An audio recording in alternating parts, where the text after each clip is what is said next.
Chapter 1245. Feng Ling nodded and felt that what he said made sense.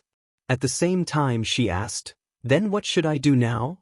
There are still a few hours before lunch. There's no need for me to boil water and cook now. Teach me how to use these tools. I'll help you, okay?" Li Nanheng stopped his movements and glanced at her. He saw that Feng Ling was sitting on the small stool made of a few remaining pieces of wood and looking at him with one hand holding her chin. He sighed with a smile. "I don't need your help. If you really have nothing to do, why don't you dance for me?" "Feng Ling," the man raised his eyebrows. "Why are you looking at me like this?" Feng Ling put down her hand and said with a stern face, "I don't know how to dance." He smiled. "Oh yes, you really don't know. Feng Ling, then why don't you do a set of boxing, or those basic close combat moves from the base? It looks good when you link them together. Why don't you do it for me?" "You know how to do this. Why don't you do it?" "You taught me.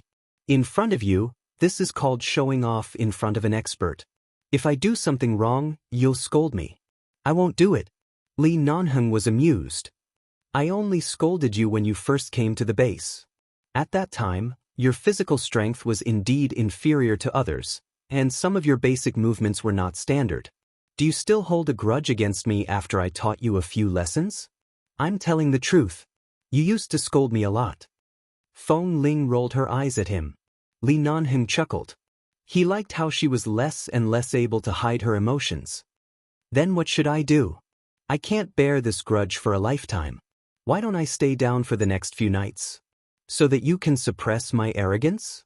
Feng Ling ignored him. She didn't know how to build a house or a bed, but she could make some small stools. She walked over and picked up a few pieces of wood that had been cut off. She found a few pieces that were relatively neat, as though she had found a treasure. She quickly took them to the side and put them together to make some small stools or other simple things.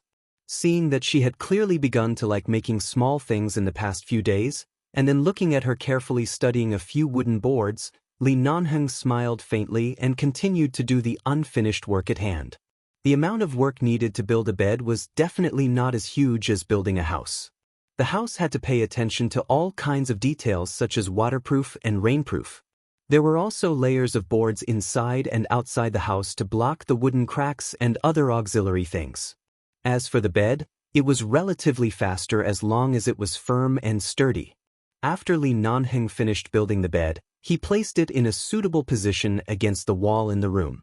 Then he noticed that the room probably lacked a set of tables and chairs for eating. This was more or less enough. There was no hurry. Recently, Feng Ling also wanted to make some small things. He could slowly teach her how to make them and accompany her. This way, she could also find some interest.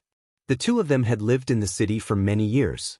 In such a quiet life in the jungle where they didn't even need to turn on their phones, they didn't feel bored at all.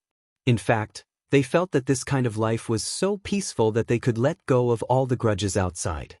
Feng Ling calmed down and did not mind much about the Feng family and Feng Mingzhu.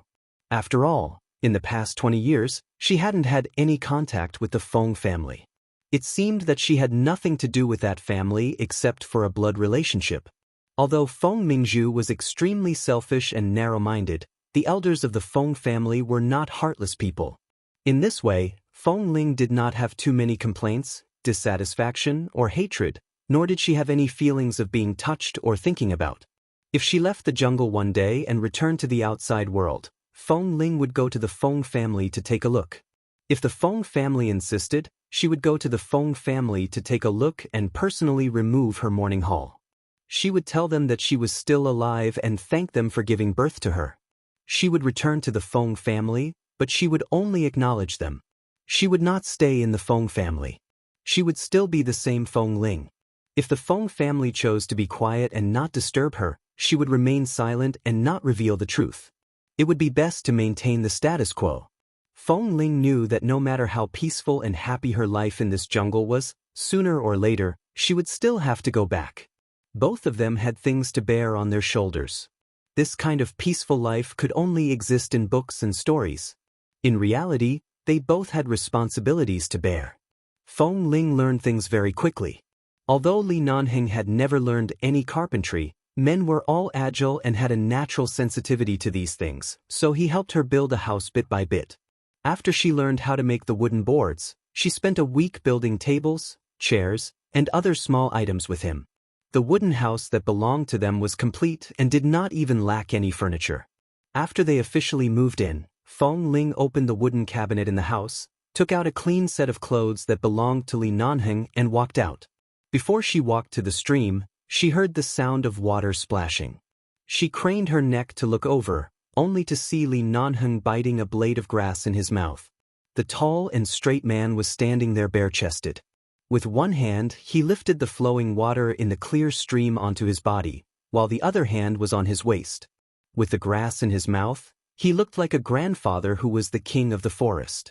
There seemed to be something moving around the man's feet. Fong Ling walked over and saw that it was a small wild boar. However, its two front trotters were tied to a rock with a rope, and it was struggling with all its might. She then looked at the man who was standing calmly by the side taking a shower. She didn't even need to think to know that this little wild pig had foolishly bumped into the leather boots of this man. Otherwise, how could he be tied up here so miserably? She walked over with a smile, squatted down, and placed the clothes in her hand on the clean rock by the side. Then she picked up the little wild boar's pair of pig trotters with her hand, and the little thing struggled even more happily. There are quite a few birds and beasts in this jungle every day. We have a good balance of meat and vegetables here. Why did you tie it here? It's too small. If you want to eat it, you have to wait until it grows up. Otherwise, I won't be able to do it, she suddenly said. Both of them came from the base, and their ears had always been sharp. Besides, they had lived here together for so long. Before Fong Ling approached, Li Nanheng heard that it was her. He did not turn back but stood there and splashed water on his body. Hearing her words, the man looked back at her. If it were any other woman, he would have picked her up and said that he couldn't bear to eat or kill her. However, in her mouth, it became that even if he wanted to eat it, he had to wait until it grew older. Then I'll raise it before eating it. Raise? Who will raise it? You. Fong Ling pointed at herself and then at the little wild boar on the ground. Li Nanheng, it's enough to raise you. You still want me to raise a pig? Chapter 1246. Li Nanheng, it's enough to raise you alone. Why do you want me to raise a pig? There was nothing wrong with the second half of this sentence, but the first half made Li Nanheng's brows twitch and he stopped splashing water on his body. Then he suddenly smiled meaningfully and looked at her. Come here. Seeing the man's dangerous smile, Fong Ling's fingers were still hooking the front hooves of the little wild boar. Listening to the little pig's cries, she said firmly and decisively, No. Li Nanheng immediately squinted at her. Fong Ling continued to tease the little wild boar that was already crying anxiously. She was about to untie it when Li Nanheng walked up from the stream. The man's upper body was bare, and the trousers of his trousers were also wet, but it did not affect the man's handsome appearance at all. He walked over and said, If you dare to let her go, if I don't roast it tonight, I'll roast you and eat you. Fong Ling paused and rolled her eyes at him. Even if I bring a pile of wild boar meat and place it in front of you, you'll still eat me. You speak as though you'll let me sleep peacefully in bed one night. With that, she pointed to the little wild boar. And this is too small. It looks like it was born less than half a month ago. If you want to eat fresh and tender meat, you have to look at the size. This kind of meat is not fresh and tender. It's too tender. It's not delicious at all. Li Nanheng looked at her condescendingly and narrowed his eyes. Then do as I say. Raise it first and eat it when it grows up. The corner of Fong Ling's mouth twitched. I don't lack food. Why do I have to raise it? Even if humans live at the top of the food chain, they have feelings for it. How can they eat it? If you don't want to eat it, then raise it. It just so happens that I lack a living creature by my side. It can help you relieve your boredom. There are so many living creatures in this jungle. Why don't I catch a few non-poisonous snakes and let them sleep under our bed every day? Li Nanheng snorted, bent down to hold her chin, and decisively kissed her hard on the lips. When Fong Ling was kissed until she almost fell to the ground, he said hoarsely, Up to you. If you like such excitement, I'll accompany you. Excitement? The excitement of raising snakes under the bed? I shudder at the thought. Feng Ling quickly slapped his hand away. I don't want to raise you. I don't want to raise anyone else. Let this little wild boar go. Let's eat something else. The man saw that she insisted on letting it go and had no objection. Feng Ling quickly released the little wild boar's front hooves. The little thing howled twice and quickly turned around and jumped far away. This thing's running speed was not like that of poultry. Wild boars were born with fast speed. The reason why Feng Ling was fast was because when she was young, she had to be fast in order to eat in the jungle. Otherwise, she wouldn't be able to catch anything. You're not going to shower anymore? Seeing that the man did not take the little wild boar seriously and was about to kiss her again, she raised her hand to block him. I'm covered in sweat, Li Nanheng chuckled. He recalled that he had been busy for a long time in the morning and was covered in sweat. Her body was clean and emitted a fresh smell. He kissed her lips again, but this time, he only tasted it lightly and did not go too deep. He turned and went back to the stream to take a shower. This stream was very shallow. Many places were only more than 10 centimeters deep. The deepest place was where he was standing, but it was barely up to the man's waist. The man stood there and leaned back leisurely. He picked up a blade of grass and held it in his mouth. Feng Ling watched for a while, walked over and deliberately splashed water on his head. The man did not dodge but teased, Why? Do you want to help your husband shower personally? What husband? Up until now, Feng Ling was too embarrassed to call him husband. This man kept calling her little wife every day. Furthermore, before she slept, she had asked him about it. The reason why Li Nanheng had never explained to her about marrying the cenotaph was because the Feng and Li families had an agreement. Within 3 years, no one could know that the Li family had married the Feng family's cenotaph. After all, this kind of thing was too unbelievable to outsiders. In order to respect a dead child and not let others spread rumors, he had to abide by this 3-year agreement. Within 3 years, he would not marry another woman and would not explain this strange marriage. However, this was only a verbal agreement between the two families. It was not like they were really married. Furthermore, to Li Nanheng, he only married a few pieces of clothes she had worn when she was young. However, he had been shamelessly calling her his little wife all day long, as if she had completely and utterly belonged to him. She splashed the water on his head again and looked at the old scars on his back that were not too obvious but could be seen. These scars were not ugly on his body. As a man who came out of 11 base, it was impossible for him not to have a few old scars on his body. People did not live in a fairy tale world. No one was perfect and invincible, and it was inevitable to have some injuries occasionally. However, the gunshot wound on the back of his shoulder. Feng Ling placed her hand on his gunshot wound. She had once used a dagger to help him remove the bullet here. At that time, the man was sweating in pain but did not make a sound. At that time, in Boston, he protected her in his arms and helped her block the bullet. Later, although he was clearly so weak, he still raised his gun and appeared when she was almost surrounded, like a god descending. Her fingers stroked there for a long time. The man saw that her hand did not leave and gently rubbed it repeatedly. He knew what she was thinking and raised his hand to press her hand there. If you want to help me bathe, come down and bathe together. Don't secretly take advantage of me. Who took advantage of you? Feng Ling patted his hand again and lowered her head to look at the grass in his mouth. You haven't smoked since you came here. Are you addicted to smoking again?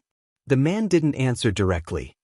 He just casually leaned back, narrowed his eyes and looked at the fine light sprinkling down from the dense leaves above. He just responded with a shallow "N." I saw that there were a few boxes in the travel bag you brought, but why haven't you smoked? The man curved his lips slightly and said leisurely, It's not safe to smoke in the jungle. After all, this is the place where you lived when you were young. It's too clean and has too many memories of you. It can't be polluted by any external things, not even secondhand smoke. W. For M. Chapter 1247. She knew that this man was usually so bad that it was impossible for him to have such a profound consciousness. But he really didn't smoke since he came here. Sometimes she saw men holding a blade of grass in their mouths. She had heard from some brothers in the base who wanted to quit smoking that men quitting smoking was like detoxification. Although it was not as painful, it was not good either. The way to relieve this discomfort was to put something in their mouth. It was good to eat some snacks. If there were no snacks, they would hold something to relieve their addiction, but she didn't know how long it would take to really quit. In the past, Li Nanhing did smoke a lot, and she occasionally told him to smoke less. It was okay to smoke, but not too much. She was afraid that his body couldn't take it. Now in this clean and fresh jungle, after not smoking for several months, his lungs seemed to have been washed by the air several times. Feng Ling curved her lips slightly and hugged his neck from behind.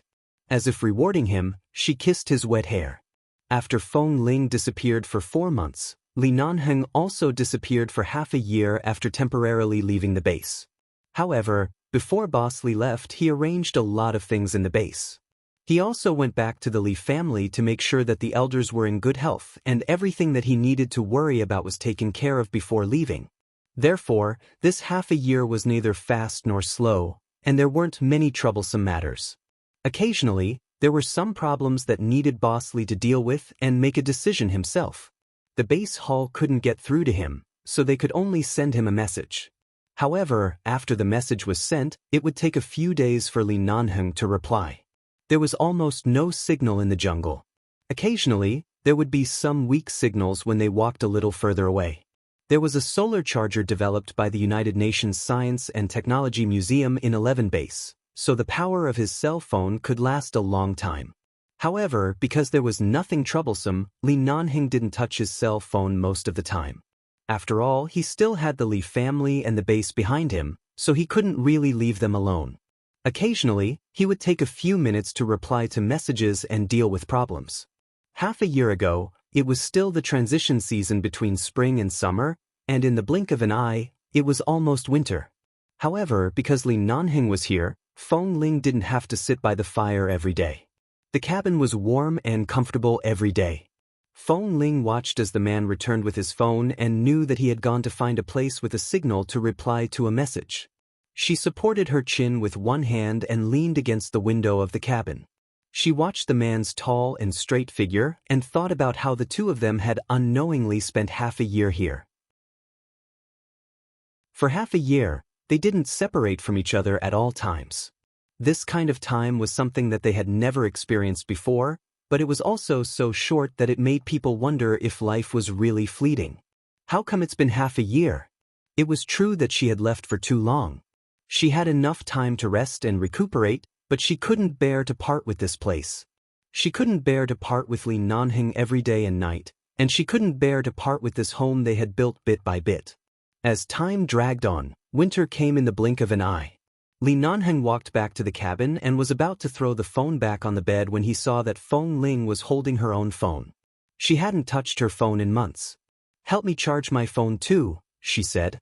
Li Nanheng glanced at her. "What are you doing?" "In a few months, after this winter, the weather will warm up. Let's go back." Feng Ling raised her phone. "Before I go back, I have to restore contact with my old friends and take the time to answer their various questions. Otherwise, when we go back one day, I'll probably be drowned by their questions and saliva. If you don't want to go back, you don't have to force yourself to go back." "How can I not want to go back? I just came out for a few months on vacation. It's not like I want to be out of touch with this world." Feng Ling placed her phone on the bed. "And it's impossible to live in such a place for the rest of your life, unless you're completely carefree. But how can you be carefree in this world? Even people like me, who have no family since I was young, have responsibilities that I have to shoulder, let alone you." Feng Ling put her phone on the bed.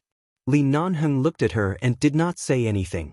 He walked over, picked up her phone, glanced at it, and then looked at her. "Are you willing?" "Of course."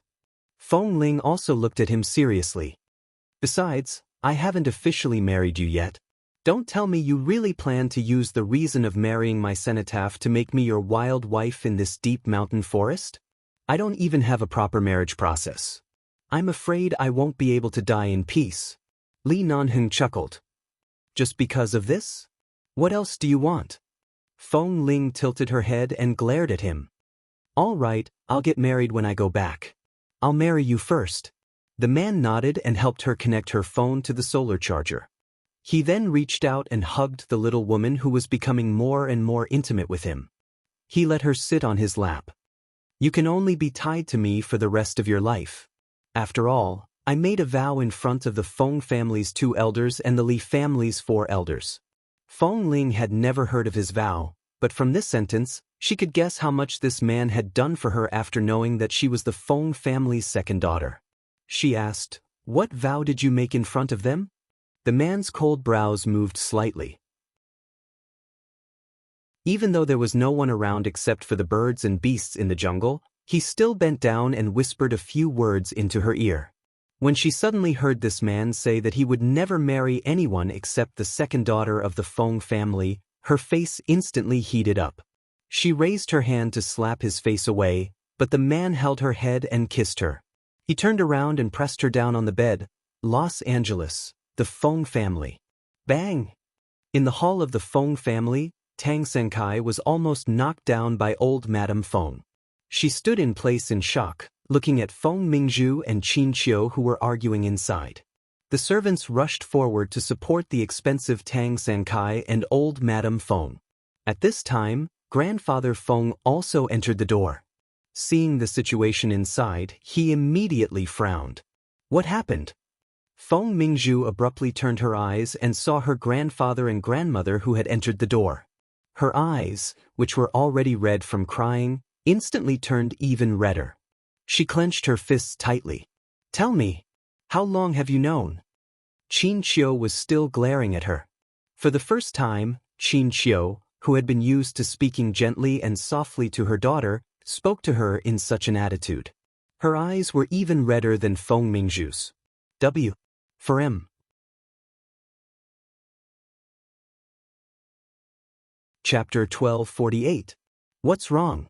Why are you arguing here? Grandfather Feng suddenly shouted. At the same time, he saw a stack of documents on the coffee table. He narrowed his eyes and walked over.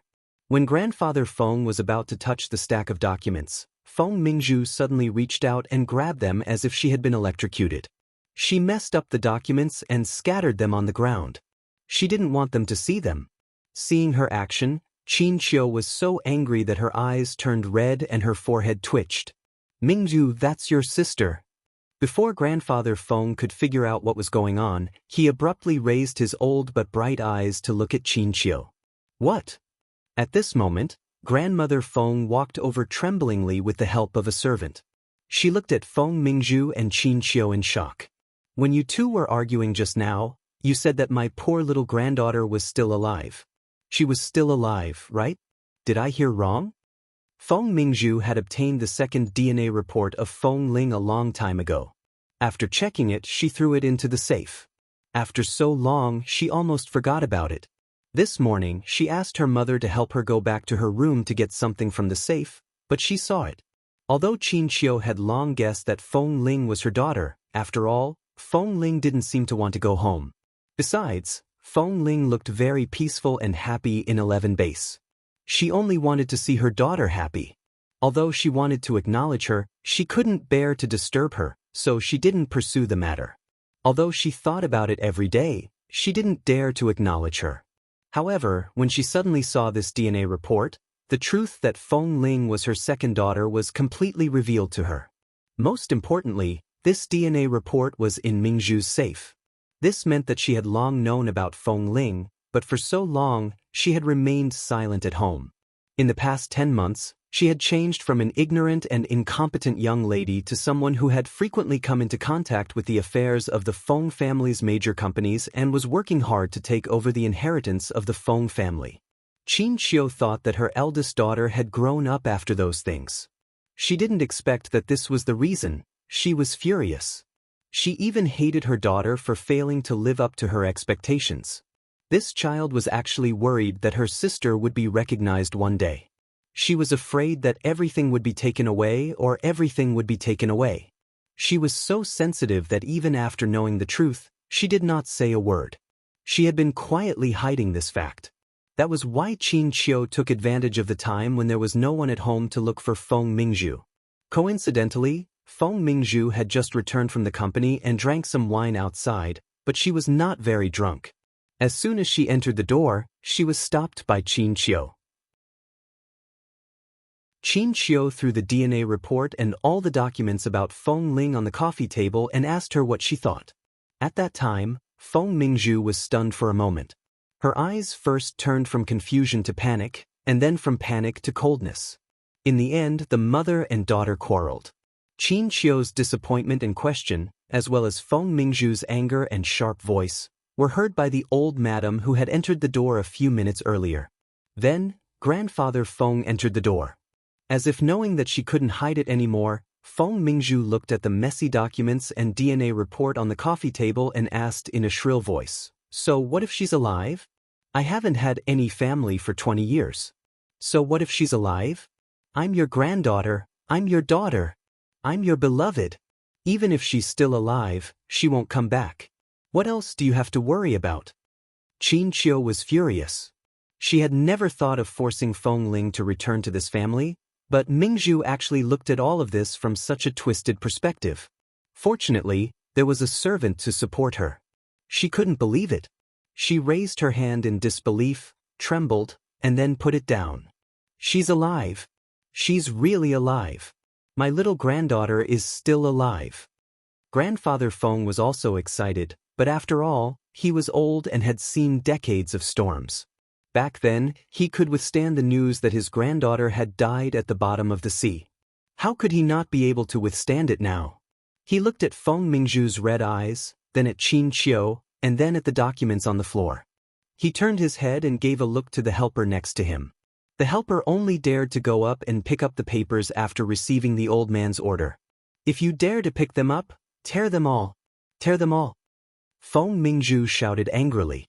She regretted it. If she had known, she would have torn these things up and destroyed them all. Back then, she only felt that it was necessary to keep these things. After all, if she wanted to do something in the future, it might be very troublesome to check them again, so she simply hid them in the safe. She didn't expect that they would become a time bomb now. Grandfather Feng was the head of the family. The servant didn't dare to look at her. She hurriedly picked up the things and tidied them up. When she saw the contents of the documents, she quickly controlled the excited expression on her face and quickly handed them to Grandfather Feng. Grandmother Feng rushed over and stood by the elder's side, watching him flip through them one by one. When she saw all the information about Feng Ling, including Feng Ling's photo, and the contents of the DNA test report, Grandmother Feng was so excited that she suddenly snatched the document with Feng Ling's photo. She stared at the short-haired but calm smile on the girl's face. She raised her trembling hand and carefully touched it. Tears fell. "This is my little granddaughter." The servants were also excited. After all, they were all old servants of the Feng family. After the second miss was born, they also took care of the child for an entire year. The death of this child was a huge blow to the entire Feng family. Now that this child was still alive, everyone was very excited. Seeing their excited expressions, Feng Mingzhu's eyes were filled with a destructive blow. She staggered back, looked at the things in their hands, and then turned to look at Qin Qiu, who was holding her chest in anger. "Mom, you knew it long ago. Did you know it but you didn't say it? Now you're blaming me?" Qin Qiu took a deep breath and suddenly raised her hand to slap her. "I didn't say it because I respected her choice. I didn't want to disturb her current peace. I just wanted her to live happily outside. But you hid these things and refused to say it. You know why? W. For M."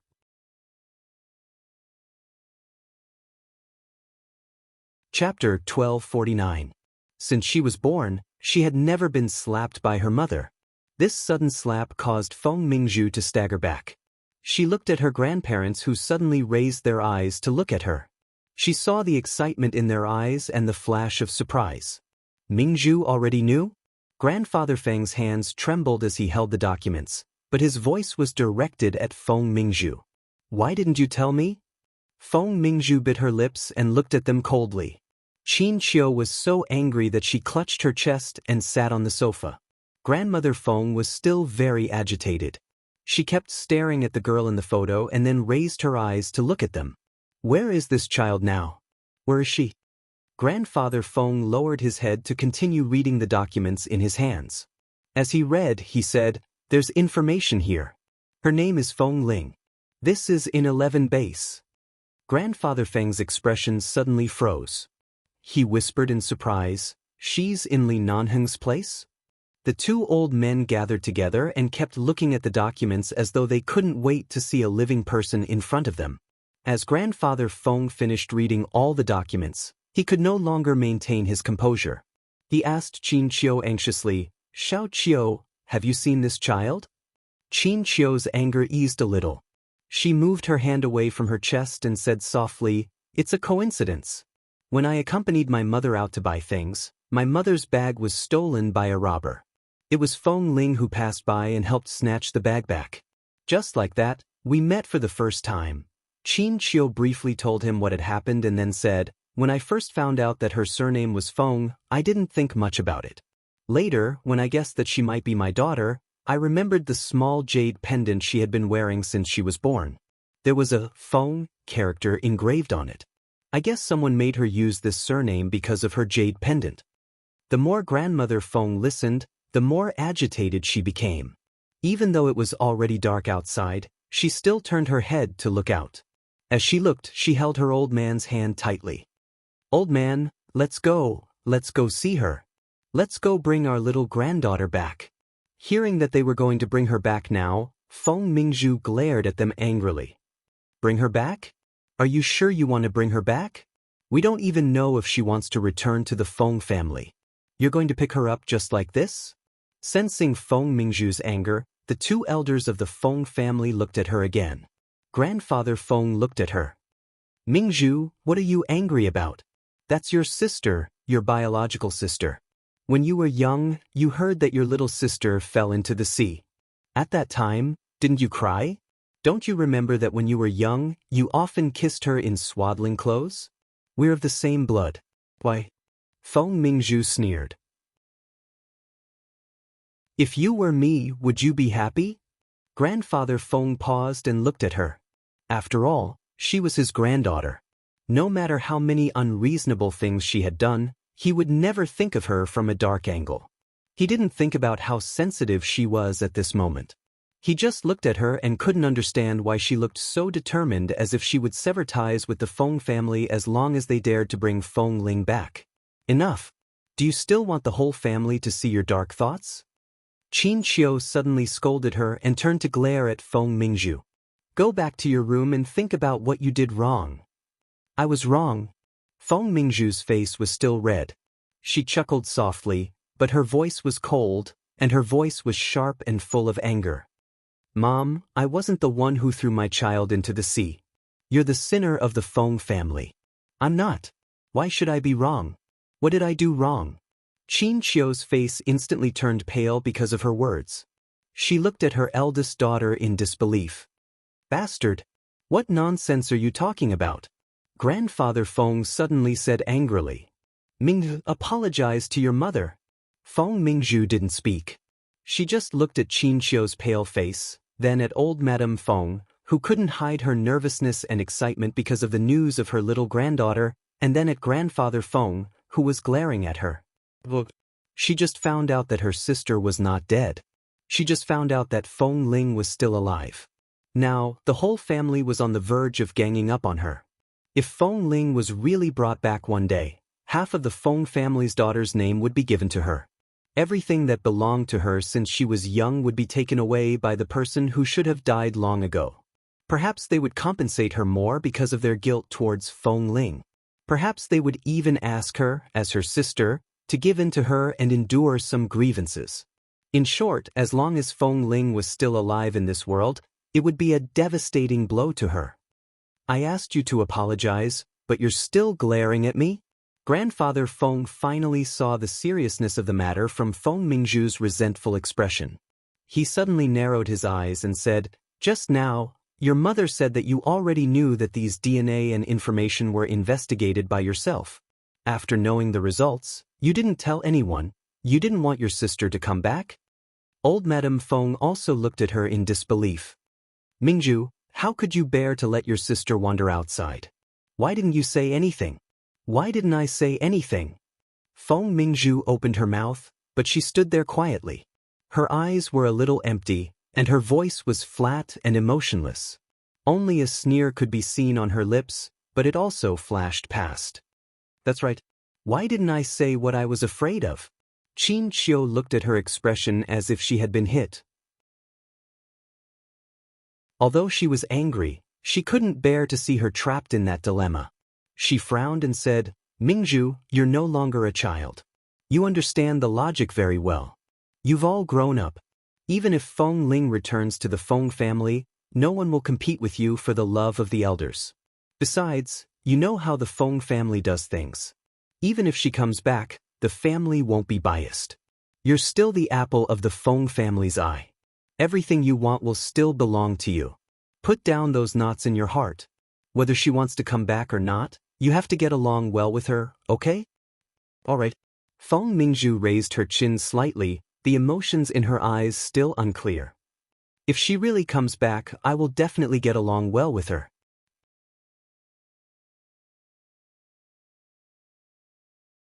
Chapter 1250. Her tone didn't sound sincere, but now was not the time to argue with her. Qin Qiu looked at her for a while and could feel the anger and injustice hidden in her heart. She was about to say something when Grandfather Feng held the documents in his hand and said, Why is our little granddaughter in Li Nanheng's place? She's just a girl. How did she get into 11 base? Even, he pointed at the documents in his hand. She's in a place like 11 base, yet she has such a thick pile of documents. A girl who ranks first in all kinds of assessments and is recognized as one of the strongest snipers in 11 base. What else? Drill master and champion. What exactly did she experience? When she first saw Feng Ling, Qin Qiu and her mother almost recognized her because of her appearance, but at that time, Feng Ling was still trying her best to pretend to be a man in order to survive. Qin Qiu looked at the documents in Grandfather Feng's hand. Her previous guess was now 100% confirmed. Her heart was in turmoil, and her voice was filled with suppressed heartache. She disguised as a man and mingled in 11 base to survive. I don't know what she experienced, but to be able to force a good girl to disguise as a man, it means that she must have had a bad life before entering 11 base. In the photo, Feng Ling looked very beautiful, but when she heard that she had a bad life before, Grandmother Feng's tears instantly fell. I'm going to bring her back now.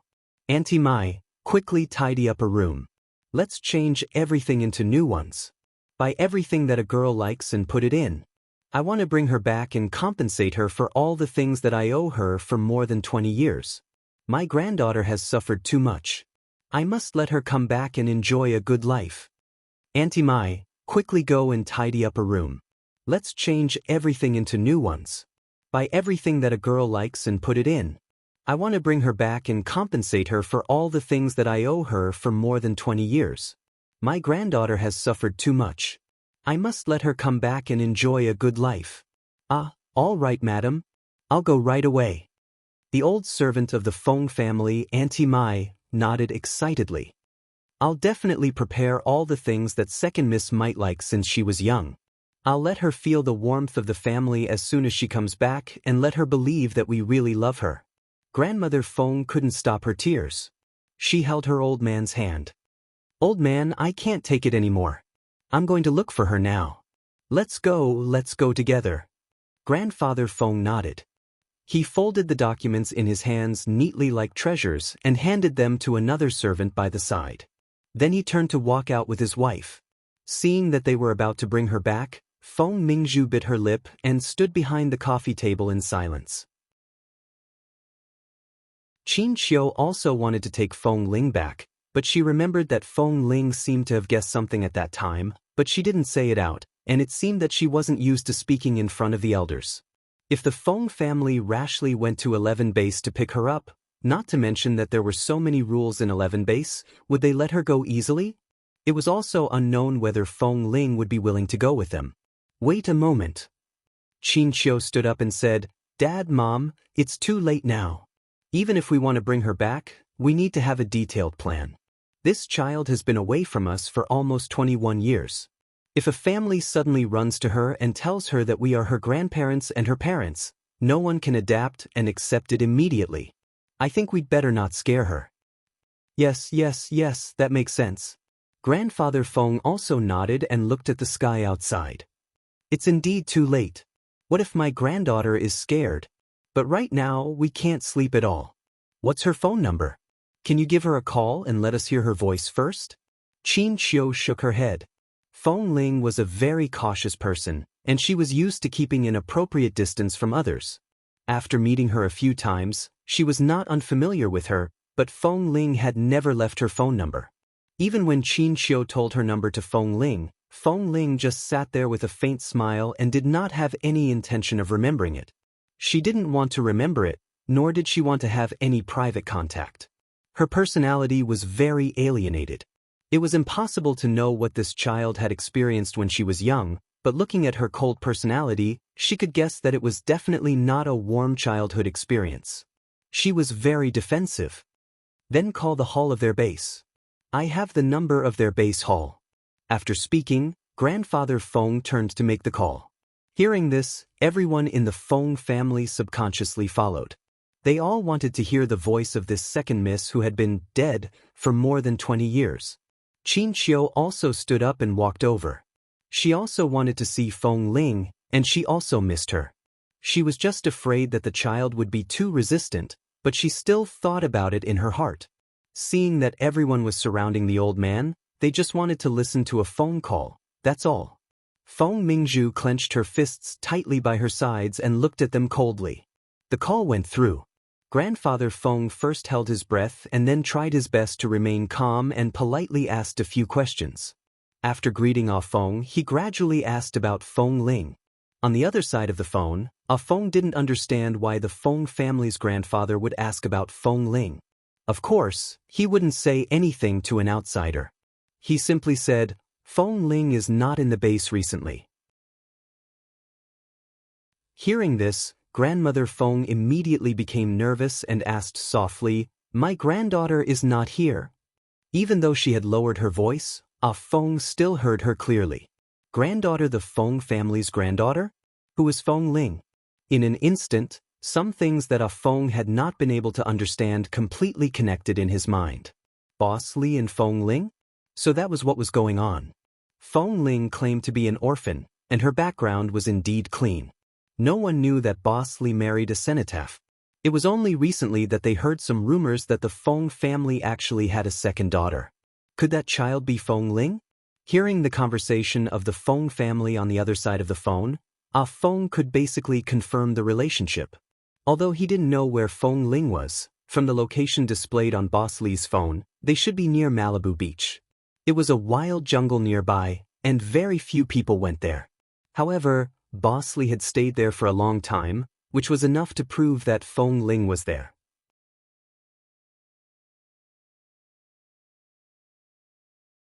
Chapter 1251. The jungle outside the cabin was already winter.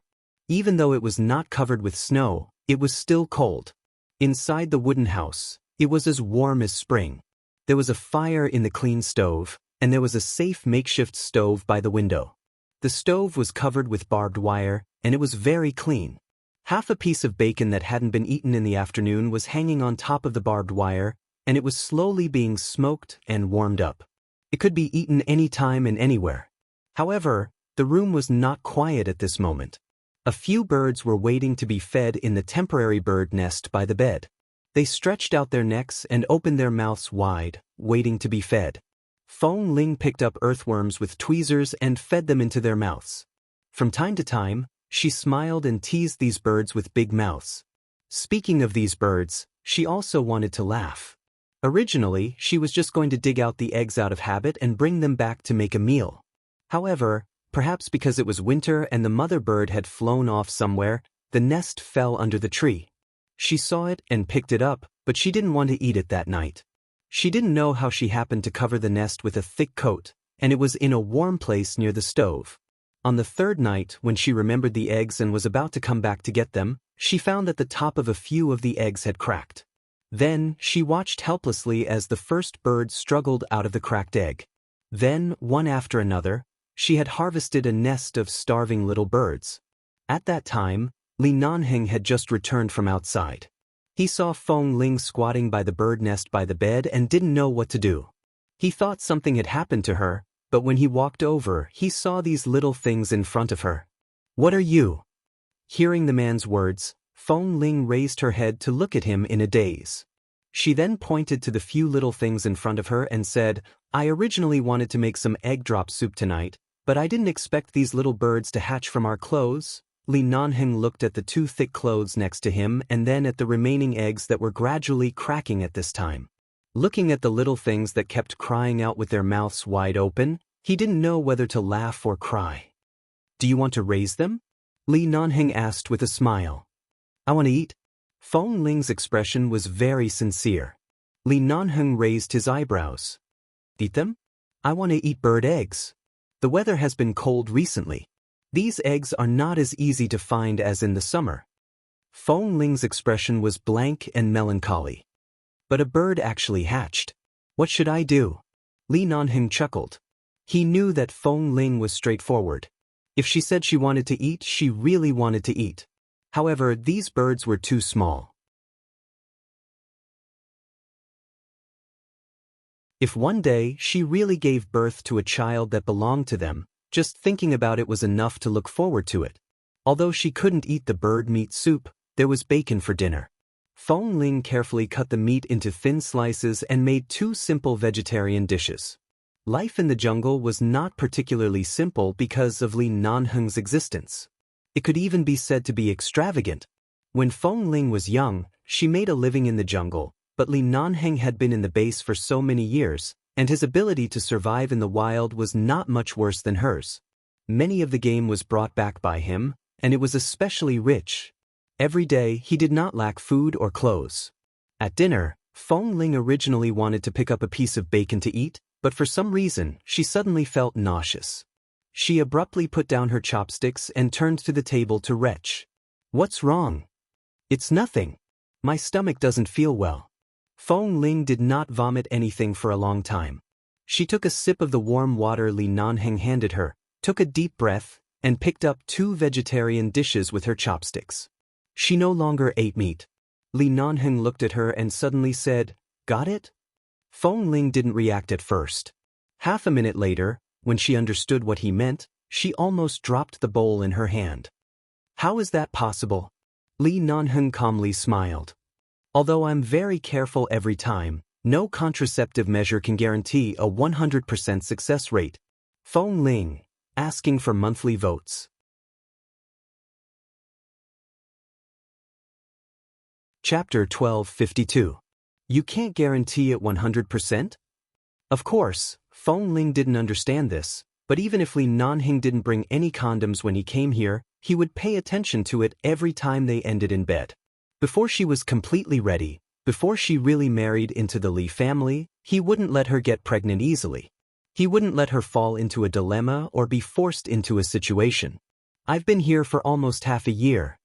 Li Nanheng didn't say much. Just this sentence, coupled with his meaningful gaze, was enough for her to understand what he meant. In this kind of place, the nightlife was not as rich as it was outside. There were not as many entertainment methods and activities. After the sky turned dark, they chatted for a while after eating. They casually took the round pebbles that Li Nanheng had polished with tools as chess pieces and played with them on the ground for a while. Not long after, the two of them lay down and prepared to sleep. What did she do when she couldn't sleep? Of course, every night when she couldn't sleep, he would press her down on the bed and bully her. This man seemed to have an endless amount of energy, and it was always not enough.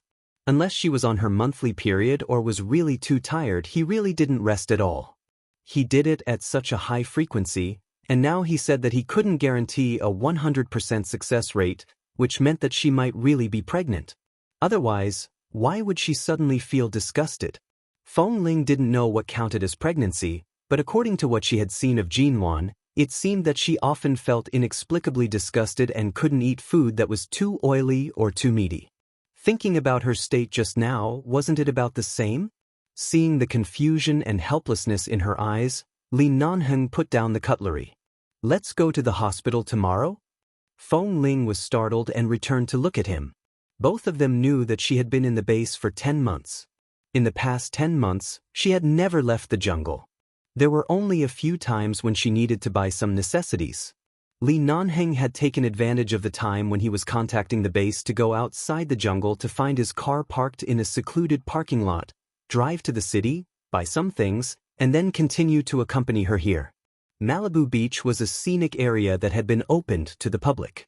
However, not many people would approach the area near the jungle. After all, it was rumored that there were all kinds of ferocious beasts in the jungle. In fact, it was just that the local tourism bureau did not want this large natural jungle to be destroyed and disturbed by tourists. However, not far from here, there were many institutions, parking lots, large supermarkets, hospitals, and many hotels with sea views. Li Nanheng's car was parked nearby. If they really left the jungle, everything would be very convenient. Feng Ling had originally planned to leave after the winter was over. She didn't think too much about whether she should go out to find a hospital right now. What really made her a little nervous was, what if there really is, if you have one, get married and give birth immediately? The man's words were very smooth. Feng Ling's voice faltered and she stared at him. What? You don't want to give birth? You're not ready yet? Li Nanheng raised his brows, his tone patient. No. Feng Ling looked at him and said, I've just never experienced such a thing. I don't know what to do. Other than going to the hospital for a checkup, what else do I have to do? Li Nanheng smiled. His voice was deep and carried a hint of a smile. You speak as if I've experienced it before. Go to the hospital for a checkup first and then listen to the doctor? After all, if she was really pregnant, it would not be a joke. Feng Ling nodded and ate a few more mouthfuls before cleaning up the dishes. Seeing that she was eager to end the day and sleep as soon as possible, as though she could go to the hospital for a checkup tomorrow morning, Li Nanheng smiled at her. Don't be too nervous. No, I'm not nervous. Feng Ling placed the bowl and chopsticks in the water and was about to wash them. However, at this moment, the man behind her walked over and took her hand out of the water. He naturally took over the work of washing the dishes and comforted her as he washed. I'm usually so careful. Although it's not 100% successful, I think the chances of being pregnant shouldn't be very high. If you're not pregnant, our original plan won't be disrupted. If you're really pregnant, if you're not prepared to be a mother, you can give birth and throw it to the Li family. The 4 elders of the Li family will definitely take turns to take care of the child. There's no need to worry. Feng Ling originally didn't think so much. Hearing his words, she immediately replied, Throw it to the Li family? You want to use the word, throw, on your own child? Li Nanheng's lips curved up. As he washed, he looked back and pecked her lips. You haven't confirmed whether you're pregnant or not, and you're already starting to protect your child? Are you going to argue with me over a single word? Realizing that she had been teased by him, Feng Ling glared at him and ignored him. She turned to sit back on the bed and looked at her stomach from time to time. So, if you're really pregnant, do you plan to take care of the child yourself in the future? Li Nanheng washed the dishes and turned to help her boil the bathwater. Now that the weather was cold, they couldn't go to the stream to wash. There was a large water bucket in the room that Li Nanheng had built. 2 buckets a day were enough for the 2 of them to cook, wash things, and boil water for bathing at night. However, it was a little troublesome to fetch water back every day. Of course, Li Nanheng snatched away the hard work. I've never thought about it. As Feng Ling spoke, she subconsciously placed her hand on her stomach. She recalled that when Jin Wan was pregnant, she would subconsciously protect her stomach. So this was how it felt. She didn't know if she was pregnant or not, but she already had this kind of consciousness. So, when Jin Wan woke up in the hospital and found that her child was gone, how did she survive those months, especially when Mr. Mo hadn't woken up yet? How painful and sad must she have been? I didn't think about it before, but now I can think about it seriously.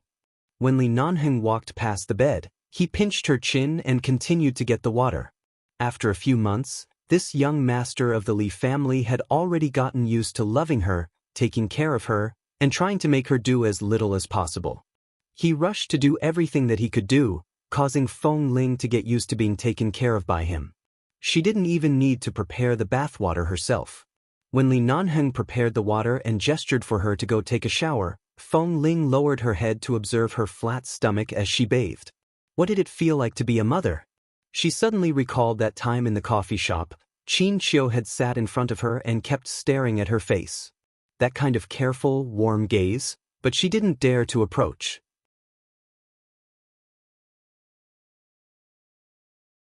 Chapter 1253. After living in the jungle for these months, Feng Ling had figured out many things. In fact, there was indeed no fault. Back then, her parents had accidentally left her in the sea. In the vast sea late at night, even the crew on the cruise ship couldn't find her. Could it be that her parents had to jump into the sea in exchange for her life? The Feng family had never forgotten her. They were not cold-blooded. They even cherished the memory of her dead and had always kept her in their hearts. Although when she recalled her childhood experience, she felt that it was really a miracle to be able to walk out of the jungle alive and enter 11 Base alive to change her life. But after all, she was a miracle itself. This was something she should be thankful for. Besides, she had never lacked the love of her family, and there was a man like Li Nanheng by her side. She was actually very satisfied. There was nothing to hate. All she had was contentment. So if she really left the jungle, she might find time to see Qin Qiu. Of course, she wouldn't go to the Feng family, but Qin Qiu was her mother after all. Between mother and daughter, they should have a face-to-face conversation. After all, she had given birth to and raised her. At least, she could tell that Qin Qiu really respected her. Such a mother shouldn't be left out. At least, she should be given a sense of security. After all, for so many years, the person who suffered the most must be Qin Qiu. Seeing her alone and calling her mom should make Qin Qiu very happy, right? Thinking of this, Feng Ling's heart warmed up. The next day, Feng Ling woke up very early and went to prepare breakfast as usual. She slept early last night. Although she woke up early today, she was very energetic. After all, last night, Li Nanheng was worried about her body. If she was really pregnant, he definitely couldn't touch her easily. Last night, the man tossed and turned on the bed. In the end, he hugged her to sleep. After falling asleep, his hands were still restless and insisted on holding her firmly in his arms. After making sure that she was always his, he gradually fell asleep. Feng Ling woke up early, and Li Nanheng also woke up. The man lay on the bed, tilting his head to watch her back and forth preparing breakfast. He supported his head with one hand and stared at her for a long time, a smile on his lips. Sensing that the man had woken up and was watching her, Feng Ling placed the breakfast on the stove to heat it up and turned back to look at him. "Why are you looking at me?" "I'm thinking, although there are too many responsibilities in life, we can't stay in this kind of place for the rest of our lives. But when we get old, maybe we can come back to live here. At that time, I'll build a house for you. I'll have experience building another house. How about building a 2-story house?" Feng Ling chuckled and poked the flame in the stove with a small wooden stick. After watching the fire burn brighter, she gently shook the small wooden stick in her hand. "If I'm really old, I won't be able to move easily. I can't even carry water. How can I live here? TSK, when the time comes, we'll prepare some water pipes from outside and extend them to the clear stream. We'll think of a way to direct the water over. Or if it really doesn't work, we'll drill a well near the house.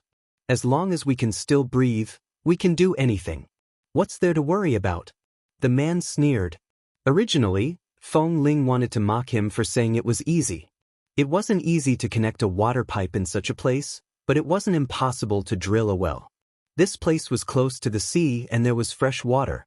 It shouldn't be too deep to have water. She didn't say anything more. She just thought that if she could really come back in the future, it would indeed be quite exciting. In the past, she only felt that this place was very secluded and had too many things to do with her childhood. But now, the meaning of this jungle to her had long changed. Everything was because of Li Nanheng. Li Nanheng. It was really a name that changed her life. Feng Ling didn't realize that she was sitting by the stove and writing these words on the solid muddy ground with a small wooden stick. "What are you writing?" The man's voice suddenly appeared behind her. She suddenly shivered and subconsciously used her feet to cover the 3 slightly obvious words on the ground. She didn't notice when he got off the bed and walked over. Li Nanheng had long seen it. He bent down behind her and whispered into her ear with a low smile, "Why didn't I know that you love me so much? Sitting here early in the morning, you're so bored that you're writing my name on the ground to pass the time?" The wooden stick in her hand had been in the stove for a while, and there was a piece of semi-hard charcoal at the front.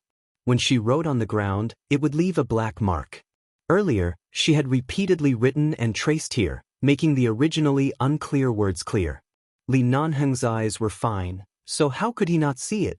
At this moment, Feng Ling simply stepped on it with both feet and silently hid her deep love under her feet.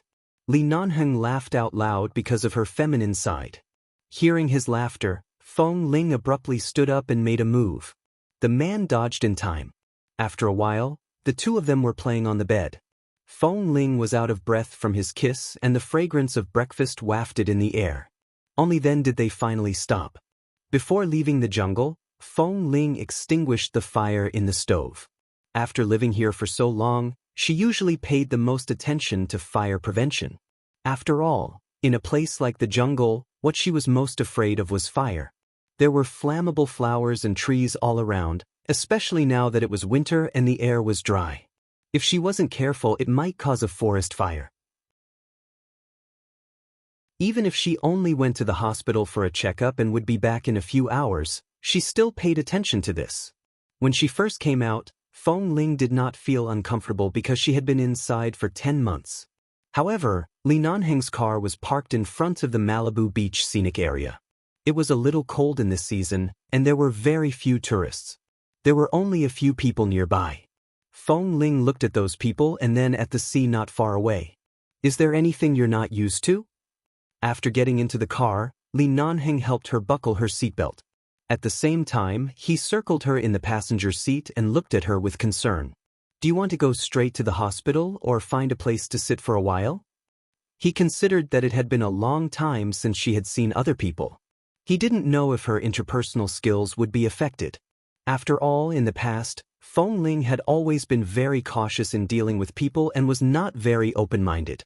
"I'm fine. I'm fine. Let's go straight to the hospital." Feng Ling blinked at him. "I'm not that 5-year-old little girl who just walked out of it. I'm already used to it." Li Nanheng smiled, rubbed her head, and started the engine.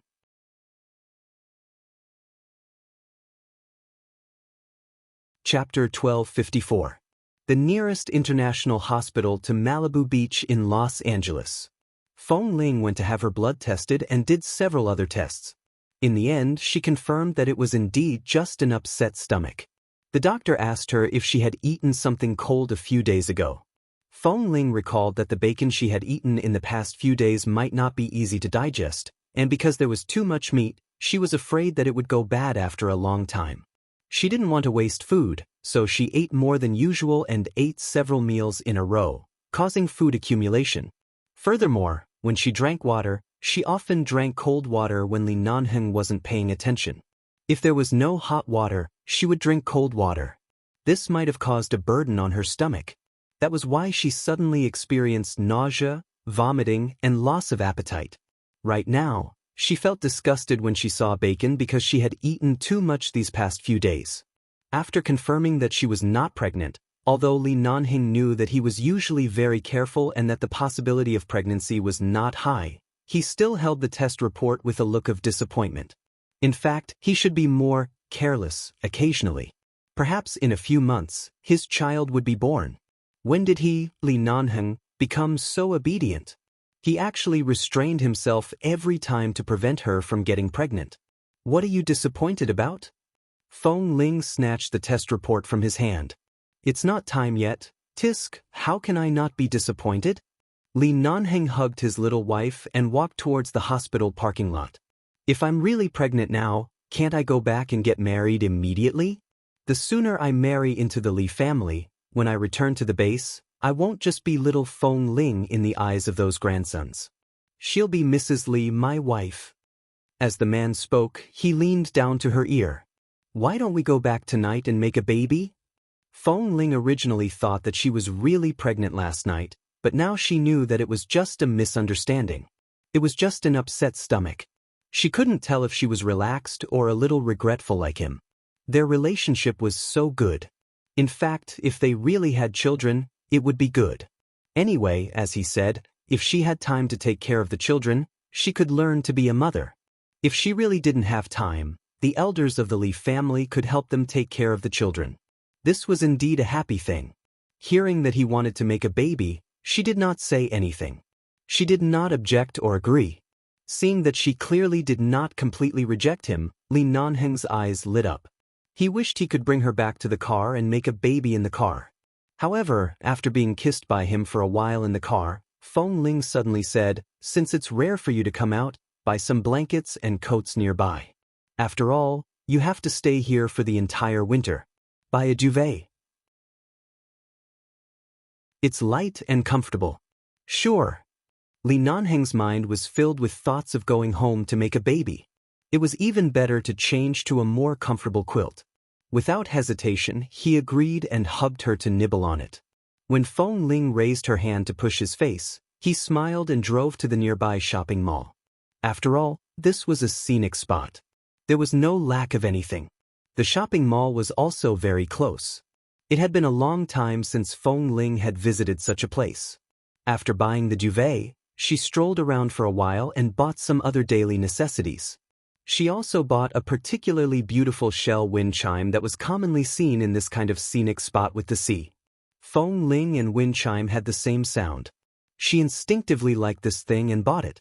She wanted to hang it in front of the window of the cabin as a decoration. Of course, there was no lack of delicacies from all over the world in this kind of scenic spot. There was a hot pot place on the top floor of the shopping mall. Although the taste was not as authentic as the last time, the soup base was light and the ingredients were enough to satisfy one's cravings. Furthermore, it was not very stimulating to the stomach. After buying a lot of things and eating their fill, they prepared to go back. The two of them had just placed the things they had bought into the trunk of the car and were tidying up the things in the back of the car when they suddenly heard some tourists nearby speaking different languages and pointing in a certain direction. Their words were filled with surprise and bewilderment. Li Nanheng seemed to understand a certain Korean or Japanese language spoken by the people closest to him. His hand that was putting the things into the car suddenly paused and he abruptly turned to look in the direction those people were pointing at. In the distance, the sea was calm, and about 10 kilometers away, in the direction of the jungle where he had accompanied Feng Ling for half a year, there was billowing smoke in the sky. The smell had even gradually drifted to this position, and the air was filled with the smell of burning fire. At this moment, Feng Ling also abruptly turned to look in that direction. Her clear eyes reflected the thick black smoke, and her brows instantly twitched. She abruptly turned to look at Li Nanheng. Without saying anything, the two of them decisively closed the trunk, quickly got into the car, and drove back. The closer they got to the jungle, the more they could feel the burning sensation in the air. When they could clearly see the flames, Li Nanheng frowned. He didn't need to look at Feng Ling's eyes to know her current mood. The flames had already covered the entire jungle. It was early winter, and the air was dry. The trees in the jungle had already turned yellow. As long as there was a little fire source, with the help of the wind, it was enough to make the fire spread very quickly. When they drove the car to a place only a few hundred meters away from the flames, the sea of flames had almost engulfed the entire jungle. He didn't have time to think about their home, their house, and everything they had left in the jungle. Li Nanheng only heard the sound of many fire engines approaching. At the same time, he saw the black MPV parked not far away. When he saw the old couple standing by the car and excitedly wanting to rush into the sea of fire, his brows suddenly twitched. The two elders of the Feng family? Feng Ling stared at the sea of flames and followed Li Nanheng's gaze blankly to the two old men who were rushing in the direction of the sea of flames. Her voice was slightly hoarse. Who are they? Grandfather Feng and Grandmother Feng. When Li Nanheng said these words, he seemed to have thought of something. He subconsciously gripped the steering wheel tightly and drove the car over. When the car stopped by the two elders, she had just opened the door when she suddenly heard Grandmother Feng's desperate and pained cry. "What should we do? What should we do? They're all inside. They're inside. How can there be such a big fire? What should we do? Inside." Who was inside? Li Nanheng got out of the car, and Feng Ling quickly followed him out. When she followed him to the two elders of the Feng family, the two agitated old men suddenly turned their eyes. When they recognized Li Nanheng, they abruptly turned their heads and met Feng Ling's eyes.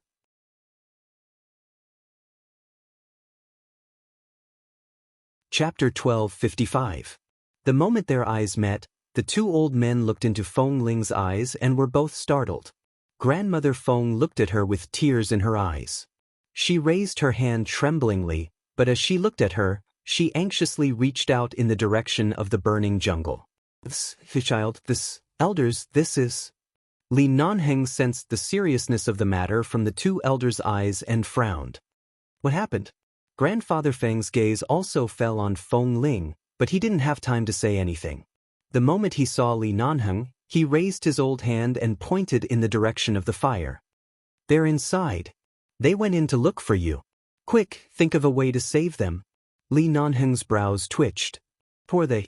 At this moment, Grandmother Feng suddenly burst into tears. She quickly stepped forward and hugged Feng Ling, who was still standing by the side in a daze.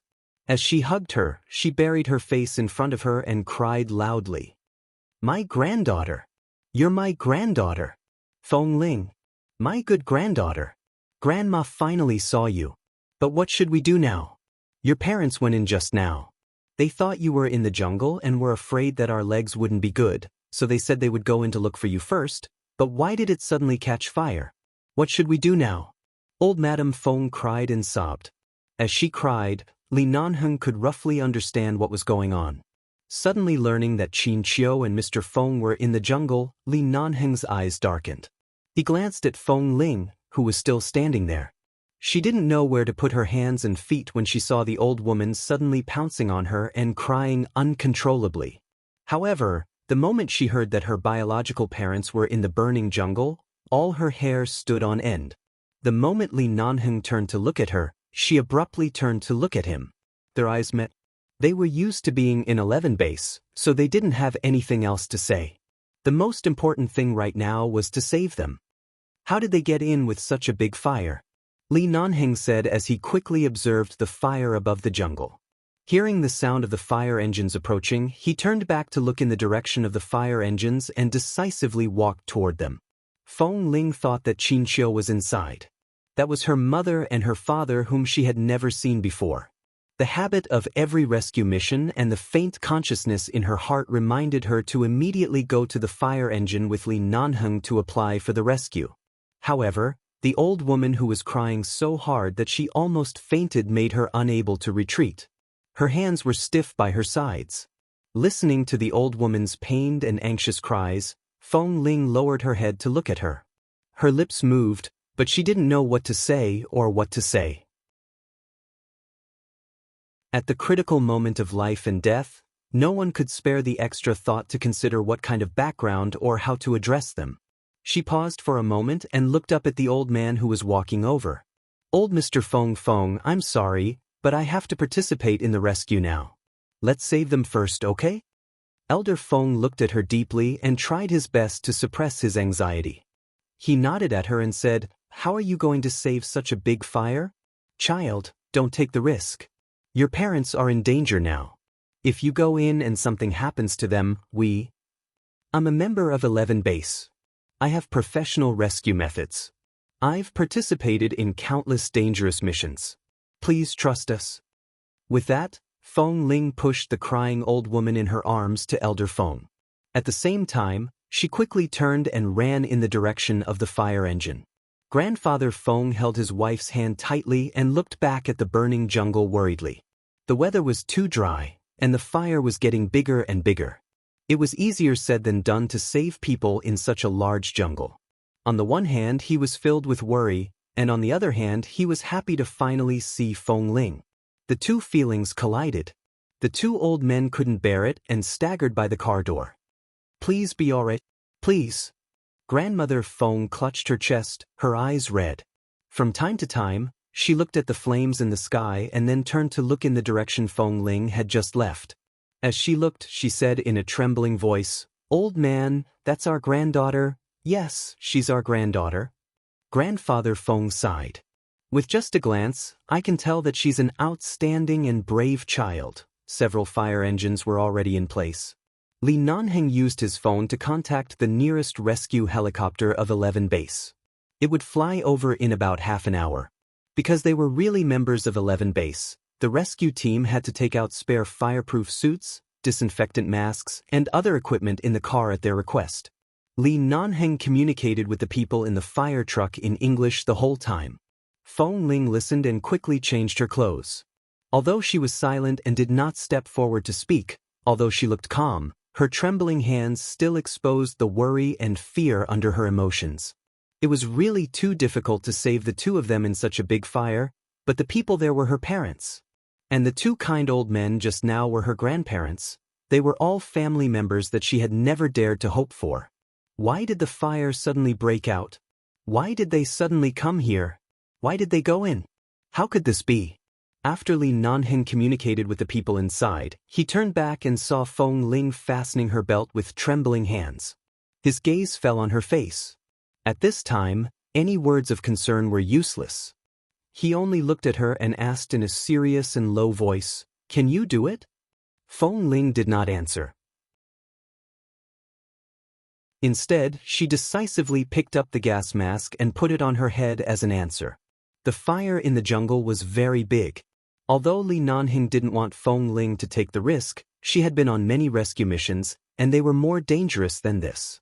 Right now, the people inside were her parents, and she couldn't be left outside. She had to go with them. After you go in, listen to my commands. No matter what happens, no matter what situation you see, don't be emotional. Li Nanheng warned in a low voice that only she could hear. Feng Ling had already put on the gas mask and looked up at him. Okay. The sky was dyed red by the flames, and the scorching heat came from the direction of the jungle, making her eyelids hurt. No one would have thought that the forest would be engulfed by a sea of fire just a moment ago when they were still planning to return to the forest and change into a feather quilt to stay for another winter.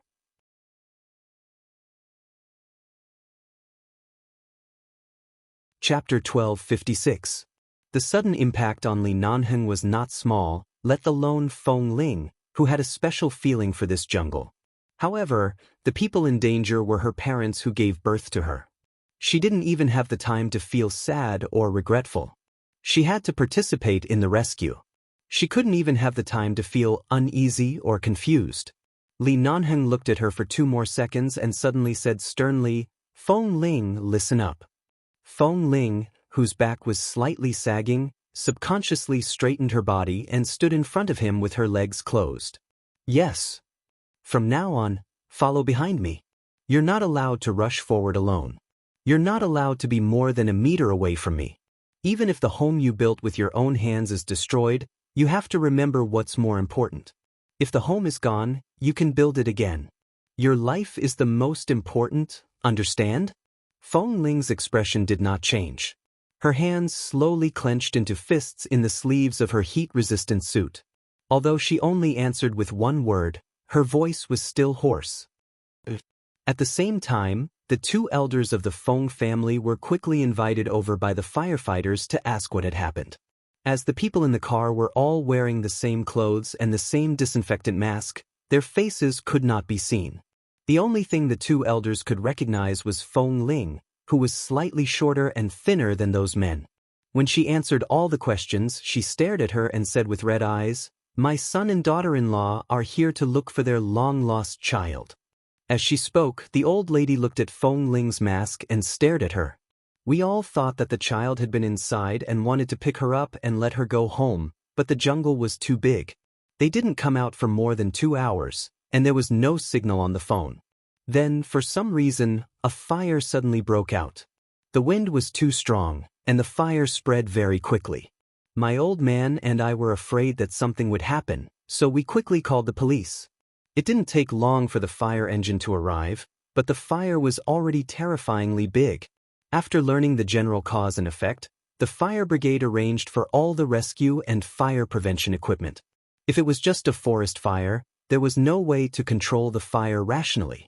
They could only wait for the fire to gradually become smaller and control the periphery to not be burned.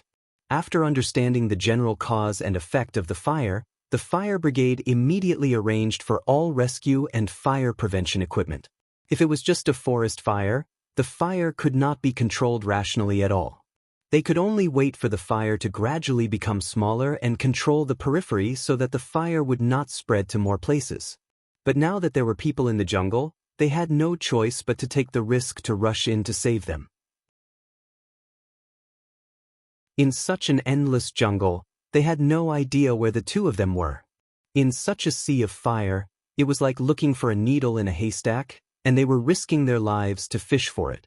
Feng Ling jumped out of the fire truck with everyone. Old Madame Feng watched her figure with reddened eyes. Seeing that Feng Ling did not look back and decisively followed everyone forward, Old Madame Feng suddenly called her, "Child." Feng Ling's footsteps paused, but she only paused for a moment before continuing. "Feng Ling." Madame Feng couldn't help but rush forward to grab her wrist. "Good child, do you know your background? Do you know what your relationship with the Feng family is? Listen to Grandma. Don't go, okay? You've already suffered for too many years. Don't go." Feng Ling was silent for a moment before gently pulling her hand out of the old lady's grasp. She then turned back and said through the gas mask, "I'll save them. Please don't worry." With that she left. "Ah, child Feng Ling." Madame Feng was about to chase after her, but Feng Ling had already walked far away.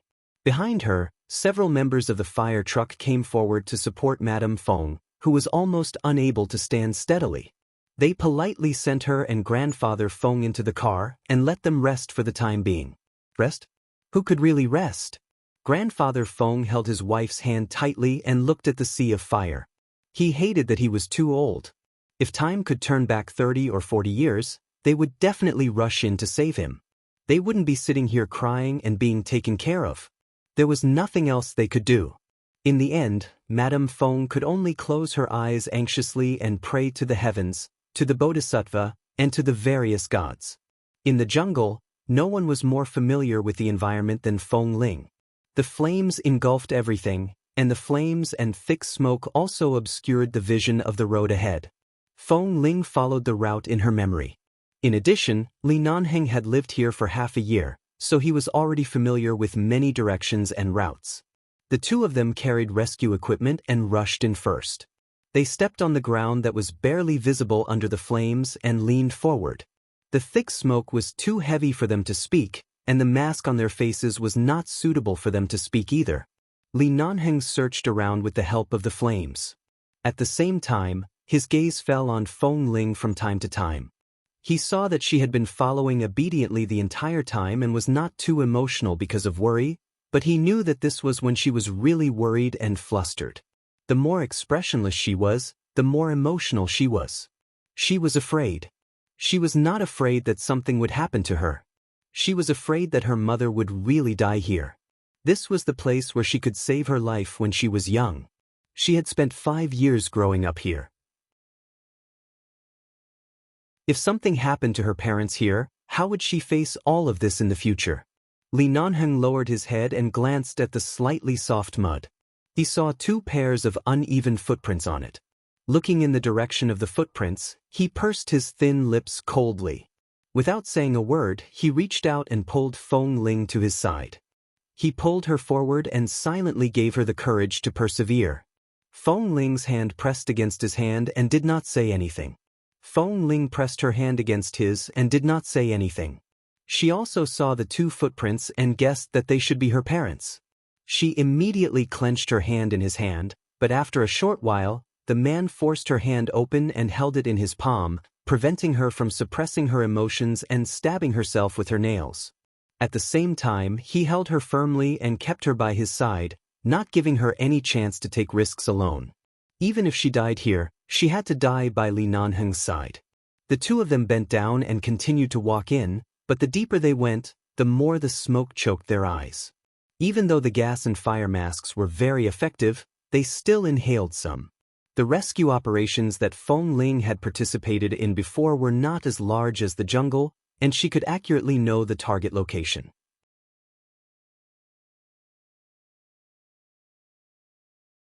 Chapter 1257. Right now, they didn't even know where they were. How could they find a target location? In such a large jungle, they could hide in any corner, but in such a sea of fire, where could they hide? The two of them gradually separated from the firefighters and kept walking forward because their home was there. The road in the middle of the jungle was particularly rugged. It was so rugged that even though they had walked it for half a year, they still felt scared when they stepped on it again. The sea of fire spread, and the choking smoke was nearby. A cluster of fire lifted her clothes. Although the fireproof suit would not burn, it was really hot. Can we still hold on? No matter how they walked in, they were still very far away from their usual living area. The fire was too big. It was not practical to walk in that direction with such a big fire. They would definitely die here before they reached their destination. Feng Ling nodded hastily and did not say much. Li Nanheng exerted a little force and forced Feng Lin to stop. At the same time, he turned around to block her. He lowered his head and saw that the little woman did not seem to realize that she had stopped. She was still walking forward mechanically. She only had to stop because she bumped into his arms. Focus. Don't think about unrelated things. The house can be built again. Let's change the route. They don't know where we built the house. Under normal circumstances, which direction will people go first when they enter the jungle for the first time? Which side looks more obvious? I remember there's a small path near that side. Li Nanheng pressed her into his arms, coaxing her while trying to distract her. Feng Ling came back to herself. She had come in to find Qin Qiu and the others. Of course, saving them was more important. However, after walking in and watching the jungle gradually being swallowed by the sea of fire, she subconsciously wanted to go back and take a look. She didn't know what the emotions in her heart were, but her trembling heart was because when she looked at the trees that were swallowed by the fire, she thought of the home she and Li Nanheng lived together, the home he helped her build bit by bit. She was very sad, but it was not the time to be sad. She braced herself and nodded, trying to sound as calm as possible. Yes, there's a high possibility that the road over there is the same. If they were Feng Ling's parents and this was the first time they had come to a place like the jungle and learned that it was impossible to drive inside, but they also knew that Feng Ling seemed to live here, what would they do? Of course, after walking in, he would find the path that looked the most like a road.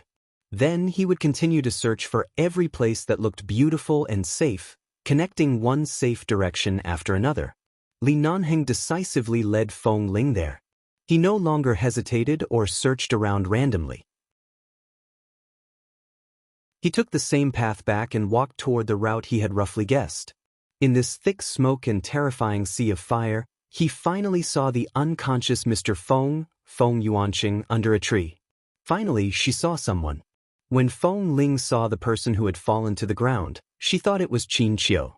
She endured the scorching heat and the sweat on her body and rushed over. In the end, she turned the person over and saw that it was a man. She had rushed over in a hurry and hadn't seen his silhouette clearly. When she saw that it was a man, she paused. At this moment, Li Nanheng walked over and whispered, "Since Mr. Feng is here, it means that Madame Feng should be nearby. The husband and wife should avoid the fire and walk around here. They won't be too far apart." Hearing that this person was Mr. Feng, Feng Ling composed herself and glanced at the middle-aged man who had fainted from the thick smoke on the ground. Li Nanheng stepped forward and helped the man up. He grabbed one of the man's hands and placed it on his shoulder, helping him to stand up. However, Mr. Feng had clearly fallen into a deep coma and was unconscious. He did not notice this little movement at all. He did not even have the slightest reaction. Li Nanheng knew very well that they were surrounded by trees. It was easy to ignite and produce a lot of thick smoke.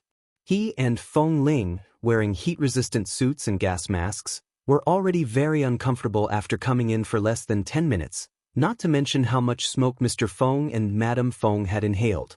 Usually, in a fire, the fire was not fatal. The smoke was the real source of death.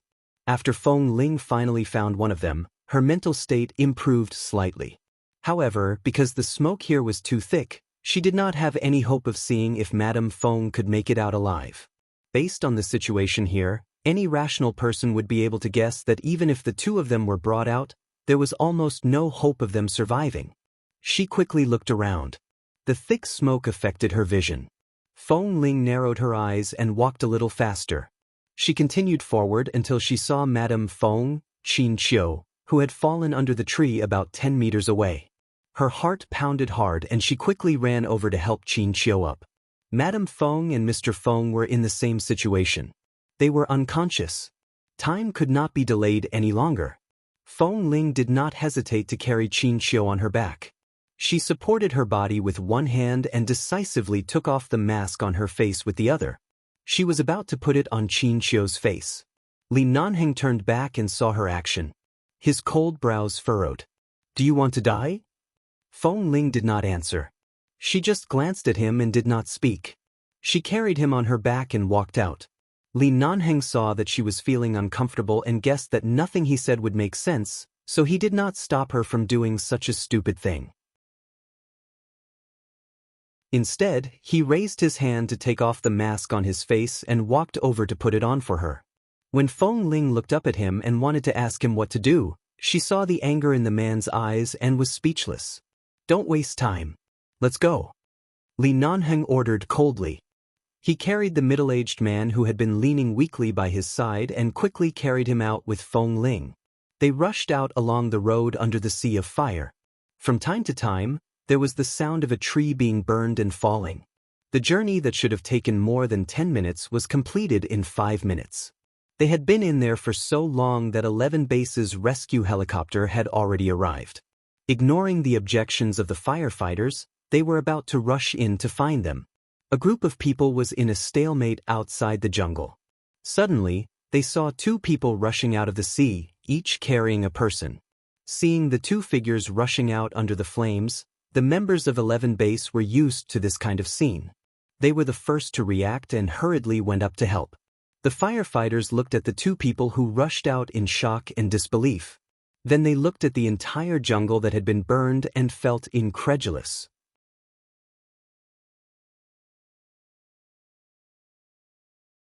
Chapter 1258. Fong Ling carried Qin Qiu on her back and ran out. The moment the rescue team of 11 Base rushed over, she saw that it was her own people. Her legs turned to jelly, and she staggered, almost kneeling on the ground. The rescue team members stepped forward to support her. Fong Ling. They hadn't seen each other for several months, but they didn't ask much. They just helped her up and quickly took the unconscious Qin Qiu over. "The smoke inside is so heavy. Why did you and boss take off the things on your heads?" "It's okay." Just now, Li Nanheng had put it on for her, but she was in a hurry and didn't put it on properly. She still inhaled some smoke. She gasped uncomfortably and glanced at them. Then she looked at Qin Qiu, who had been quickly helped into the helicopter. She turned around and saw that Mr. Fong had also been sent into the helicopter by Li Nanheng. The firefighters also rushed over to cooperate. After confirming that there was no one else in the jungle, they began to carry out the emergency rescue work. However, the fire was too big. It was not easy to put out the fire. This matter was not under the control of 11 Base. Right now, the most important thing was to save lives. After receiving Boss Li's instructions, the members of 11 Base directly brought the 2 elders in the fire truck to another helicopter and drove the helicopter to the hospital without delay. Fong Ling boarded Li Nanheng's helicopter. Mrs. Fong and Mr. Fong were unconscious in the helicopter. Their faces were in a mess. She didn't dare to check their breathing, but when she carried Qin Qiu out, she didn't seem to feel Qin Qiu's breath. It was so thick smoke. This kind of situation was not something that could be explained by external or internal injuries. In such a big fire, with such thick smoke, even a short 5 minutes was enough to be fatal. When she carried him out, she tried her best to adjust her breathing rate so that she would not choke on the smoke, but at this moment, she felt that her lungs were hurting terribly, and her throat felt like it was being pricked by countless needles. If it was just a bloody wound, everything would be fine. If they were pushed into the emergency room, there might be a good chance of survival. But in this situation, Seeing the couple lying there silently and the base doctor opening their eyelids to check their condition, and seeing the base doctor frowning, her heart sank to the bottom. Her hands suddenly felt heavy. Li Nanheng had already taken off his heat insulation suit, sat beside her, and held her hand tightly and heavily. "Don't worry." The man's throat was also a little hoarse, but it was clear that he was in a much better state than her. He looked at her with heartache and worry in his eyes, and the other half was because he had to take charge of the overall situation for her under such circumstances. Feng Ling didn't say anything. She didn't know how pale her face was right now. She had some gastrointestinal problems since last night. Although the nausea and vomiting were gone, the discomfort in her stomach still existed. After such a stimulation and torment, she felt as though her entire stomach had turned over. Looking at Qin Qiu and Mr. Feng lying there motionless and silent, her heart also turned over. It was as though her internal organs were hurting. However, in the end, she didn't say anything. She unzipped her heat insulation suit with one hand and let out a long breath. She took off the heat insulation suit that had completely wrapped around her and threw it to the side. Her shoulder-length hair was wet with sweat and stuck to her cheeks and neck. Her body was also covered in sweat. She didn't know if she saw wrongly or if there was an airflow, but the plane was a little bumpy. She seemed to vaguely see the base doctor shaking his head gently after the examination. His eyes were filled with helplessness. Feng Ling's gaze swept past the base doctor's face and then landed on the couple. Her hands were almost instantly cold. Li Nanheng held her tightly and raised his hand to hold her in his arms. "They're all fine here. Don't worry, they'll be fine. If you feel uncomfortable, close your eyes for a while. When we arrive at the hospital, we'll send them to the emergency room immediately. Don't be afraid." Feng Ling closed her eyes and leaned into his arms. In the end, she allowed the discomfort and exhaustion to surround her. Her lips moved. Her voice was too hoarse and low. "It's all my fault." "Blame you for what?" When Li Nanheng heard these words, he instantly frowned and gripped her shoulder tightly. "Don't let your imagination run wild. What does this have to do with you? In fact, we should have left long ago. I was the one who couldn't bear to leave. There were clearly so many responsibilities waiting for us, but I hid in a secluded world and selfishly enjoyed so many stolen days. If I could go back earlier, perhaps they wouldn't come looking for me." "Perhaps they wouldn't, Feng Ling." Li Nanheng held her firmly in his arms. "You know very well that this kind of thing has nothing to do with you. Don't rush to take the blame when something happens. The cause of the fire is still unclear.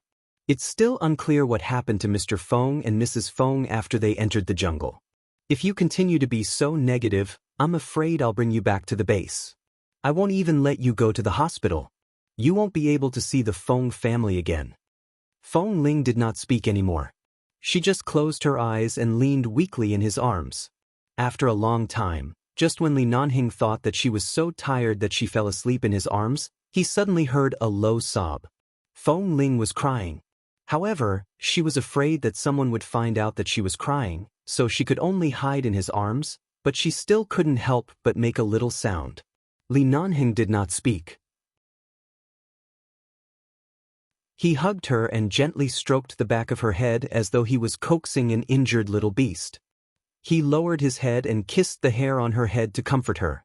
At the same time, he turned to look at the doctor. The doctor saw that Feng Ling did not look at them and turned to meet Li Nanheng's gaze. He sighed imperceptibly and then gently shook his head. There was nothing he could do. The cabin was very quiet and no one spoke. If one listened carefully, they could only vaguely hear Feng Ling's low sobs, but she really tried her best to suppress it and hide her voice. Her face was buried in his arms, and her hands were also tightly gripping his clothes. Her fingers were still tightly clenched, and there was the sound of bones crisscrossing. In all these years, the number of times Feng Ling had cried could be counted with 5 fingers, not to mention in front of so many members of the base. Li Nanheng glanced at the couple again, and his eyes darkened. He abruptly picked up Feng Ling, who was sobbing softly in his arms, and carried her into the bathroom in the helicopter.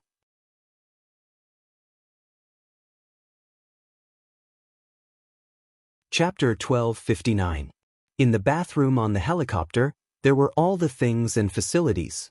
The space was not big, but it was very quiet. After closing the door, it could isolate all the gazes from the outside. He gave her a quiet space to cry and let her vent. However, after entering the bathroom, Feng Ling just stuck in his arms and refused to raise her head. Li Nanheng locked the bathroom door, pressed her against the door, lowered his eyes to look at her, and forced her chin up to stare at her red eyes. Don't hide. If your heart is too uncomfortable, cry. After all, we've already rescued her, haven't we? The damage has been minimized, and the rest will be left to the doctor. You didn't do anything wrong. That jungle was the place where you lived when you were very, very young. You should be glad that your parents wanted to come here personally to take you back. They have seen the place where you lived when you were young. They really love you and miss you very much. Feng Ling could no longer hold back her tears. She raised her red eyes to look at him and suddenly burst into tears. She threw herself into the man's arms and sobbed hoarsely. Li Nanheng, I'm afraid. From the first day she could remember, she stood in the jungle to survive, and then for so many years, until today. This was the first time she said she was afraid. Li Nanheng hugged her and let her cry to her heart's content in the bathroom. In the end, when she was tired of crying and her stomach was uncomfortable, she leaned weakly in his arms and did not make a sound. After confirming that she had stopped crying, he opened the bathroom door and let her out. At this time, the helicopter had already flown over a large hospital that cooperated with 11 Base and was about to land. Feng Ling's eyes were already red from crying. The base members on the plane saw that she was actually crying. Recalling the scene where Feng Ling and Boss Li risked their lives to save her from the sea of fire, although they didn't know what relationship the Feng family had with them, their relationship shouldn't be simple. Considering that Feng Ling was also surnamed Feng, the base members didn't dare to ask more. However, after the plane landed, considering that the wind outside was too strong and Feng Ling's eyes were rarely so red, one of the members handed her a pair of sunglasses. Thank you, I don't need it. Feng Ling didn't mind her eyes were red. Put it on. The wind is strong.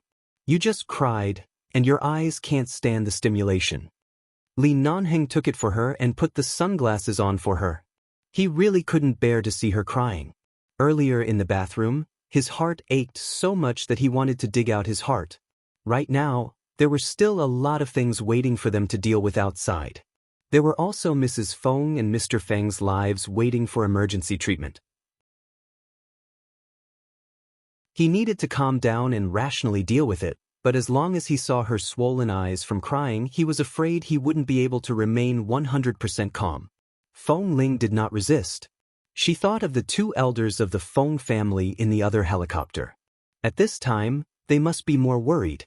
If they saw her crying like this, the two elders would probably not be able to control their emotions. The old man was old and could not take too much stimulation. The plane landed smoothly. The base members quickly sent Mr. Feng and Mrs. Feng to the hospital emergency center. Feng Ling got off the plane and was about to follow them when she suddenly heard the door of another plane that had just landed open. Someone was reminding the two elders of the Feng family to be careful not to fall. She stopped in her tracks and turned back to see the two elders. She saw that they were trembling and eager to get off the plane. Li Nanheng was going to the emergency center to dispatch people. There were many things he needed to do. He patted Feng Ling's shoulder. Go accompany the two elders first. Leave the rest to me. I'll investigate the cause of the fire as soon as possible. Be obedient and go. Feng Ling stood in place. Seeing that Li Nanheng had already entered the emergency center, she gently exhaled, then turned to the helicopter and went up to help. Grandfather Feng and Grandmother Feng were as anxious as ants on a hot pan. They were anxious to enter the emergency center to check on the situation. When she suddenly saw Feng Ling, Grandmother Feng's tears, which she had held back all the way, fell again. When Feng Ling reached out to support her, she quickly grabbed her hand tightly. Feng Ling, my good granddaughter, there was no need for a blood test or any other verification. When she saw her outside the jungle, she was sure that this was really that child, the pitiful child of the Feng family who had been lost in the vast ocean at the age of 1. She doted on her the most. Feng Ling's face was somewhat similar to Qin Qiu's, but her features were very similar to her father's. Her entire body was filled with the shadow of the Feng family. It couldn't be wrong. In the eyes of outsiders, she still looked cold and unapproachable. However, after her hand was tightly grabbed by the old lady, she did not move away. She only supported her and nodded at Grandfather Feng, who was walking over. She said softly to them, "I've already sent him to the emergency room. I'll accompany you to the emergency center to find a rest room. Earlier, I choked on a lot of smoke and was tossed around all the way. Even young people can't take it, let alone you two. Go rest first. We'll be here. Don't worry." Grandfather Feng nodded and said softly, "I've already sent him to the emergency room." Grandmother Feng cried and nodded. "Child, you know who we are, don't you? You know where you're? Let's wait for news from the emergency room." Although Feng Ling knew that they were her family and that the people in front of her loved and missed her grandparents, now was not the time to acknowledge them. Besides, she didn't know how to deal with such feelings. She interrupted her softly. Her sunglasses covered all the true emotions in her eyes. She only called the members of the base in the helicopter to help her help the two elders of the Feng family in. Even though Feng Ling looked indifferent and unapproachable, at least she did not let go of Grandmother Feng's hand. When she sent them to the restroom, she said that she would pour them 2 glasses of water. Grandmother Feng could see that her entire body was tense. Even though she was reluctant, she still let go of her hand. Feng Ling asked someone to accompany them here. She then turned around and went out. She found 2 disposable cups to fill with warm water. When she returned with the water, she was still thinking about the jungle that had been swallowed by the sea of fire. The home she and Li Nanheng had built with their own hands would definitely not be able to return. Thankfully, all the memories were warm and happy. Thankfully, neither of them was injured. As he said, the home could be rebuilt if it was destroyed. Life was more important. So how did the fire start? She remembered that before she left, she had extinguished all the fire sources. She was afraid that it would cause a fire in the jungle. Fire prevention was very important. She had been very careful, so it was impossible for it to have spontaneously ignited from the inside. There must be some external factor.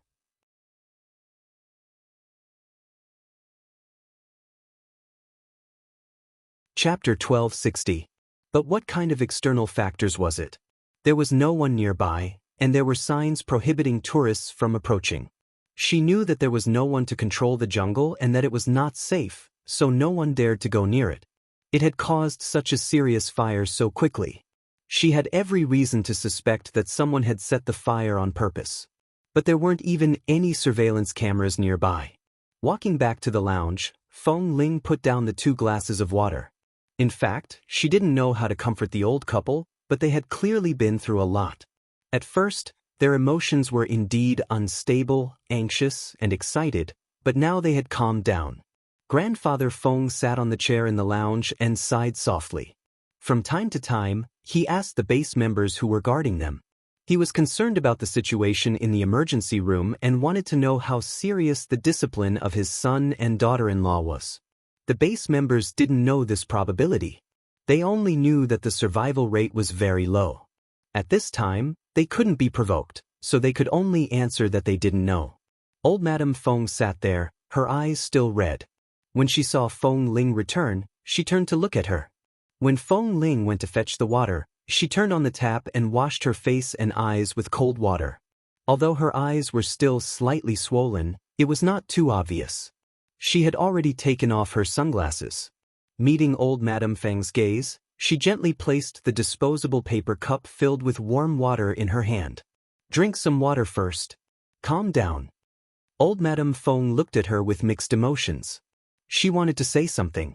The whole family drove to the jungle because they heard that Feng Ling seemed to have lived there when she was young. When she heard this news, her heart ached uncontrollably. She really wanted to bring the child back to dote on her, but she didn't expect to encounter such a thing. Right now, she was looking at such a living granddaughter standing in front of her. Her features were delicate and her personality was steady and dignified. Even though she did not receive higher education from the Feng family, she was clearly a very outstanding and sensible child. She was many times more mature than those spoiled rich young ladies raised in wealthy families. She clearly had a lot to say, but when she saw her, she couldn't say a word. She held the cup in one hand and held Feng Ling's hand with the other, unwilling to let go. She said warmly, "Child, the Feng family has let you down." Feng Ling was startled for a moment. She then smiled lightly at the old lady. "No, now is not the time to talk about this. Please relax." Seeing that she was so sensible, old Madame Feng felt even worse. She put down the cup and held her hand. "Can you let me hug you well?" "Grandma, just want to hug you. I know you're worried about your parents. You look sensible." "Your grandfather and I are also worried about them, but you're the child we've lost for 20 years. Right now, I just want to hug you properly." Feng Ling stood by her side and didn't speak. She looked at her with a pained expression. "Grandma, just want to hug you." Feng Ling looked at her and nodded slightly. Old Madame Feng instantly choked up. She resisted the urge to cry and hugged Feng Ling. Although old Madame Feng was old, she was a very famous model in the American Chinese world when she was young. Her height shrank as she grew older, but she was not short. In front of Feng Ling, she could hold the thin Feng Ling in her arms and hug her like an elder protecting a child. In her 21 years of life, this was the first time she felt the embrace of a family member. And it was her own grandmother. Feng Ling had never resisted the Feng family, but she was not used to it. She didn't know how to face those people who were related to her by blood, so she didn't want to acknowledge them. However, at this moment, being hugged so tightly by her grandmother, a great sadness finally surrounded her. It was as though she was a child who was aggrieved and wanted to cry in her grandmother's arms. Her nose turned sour, but she held it in. She obediently allowed her to hug her. Hearing that Grandfather Feng was also walking over agitatedly, she did not push him away. "Child, you've been wronged." Grandfather Feng stood by the side and wanted to hug her, but seeing that his wife was reluctant to let go, he could only stand by the side and smile in relief. If it weren't for the fact that his son and daughter-in-law were still in the emergency room, his laughter would have been even brighter. He looked at Feng Ling. "How exactly did you live in that jungle? We've asked many people, but not many people know what you've experienced. Even if we know, we only know a little, but just that little is enough to make our hearts ache. You've really suffered too much. In the future, come back to the Feng family with us. We'll definitely do our best to make up for everything you've lost in the past 20 years. We love you very much and miss you very much. You're our Feng family's flesh and blood, our little granddaughter." Grandfather Feng stood by the side and wanted to hug her, but seeing that his wife was reluctant to let go, he could only stand by the side and smile in relief. Perhaps it was because she had just let go of her emotions and cried in front of Li Nanheng, so the defenses in her heart were not so heavy. Or perhaps it was because her grandparents' true feelings touched her. Feng Ling couldn't hold back her sour nose and tears fell out. She didn't like to cry. She had never thought that people would really cry when they were emotionally touched. She had only told Li Nanheng about her experiences in her life. At that time, she did not say it in detail, but Li Nanheng could tell what her childhood was like from her life and habits. He had even accompanied her to live in the jungle for so long. In this world, it was enough for only Li Nanheng to know her experiences. She didn't want to be the kind of person who would show others the wounds that had long healed, so she didn't follow Grandfather Feng's words. Instead, she raised her hand and gently patted Grandmother Feng's back. She said softly, "I'm right here. I won't be lost again. You two should rest well." Grandfather Feng's eyes instantly turned red when he heard the words "won't be lost again." Grandmother Feng hugged her even tighter. At this moment, there was the sound of the base members greeting him respectfully. Then Li Nanheng appeared in front of the lounge. The man's gaze was solemn and indifferent as he looked at the two elders of the Feng family. He nodded politely at Grandfather Feng and glanced at the figure being held by the old lady. His voice was so serious that it made Feng Ling shiver. "Feng Ling, come out." Feng Ling patted the old lady's back again. She turned around and saw the man's solemn expression. Ching Ching has finally opened a reader group after more than a year of cheering from the readers. Haha, and it's a WeChat group. If you want to join, go take a look on Weibo and send me a private message to take a screenshot of my fan value.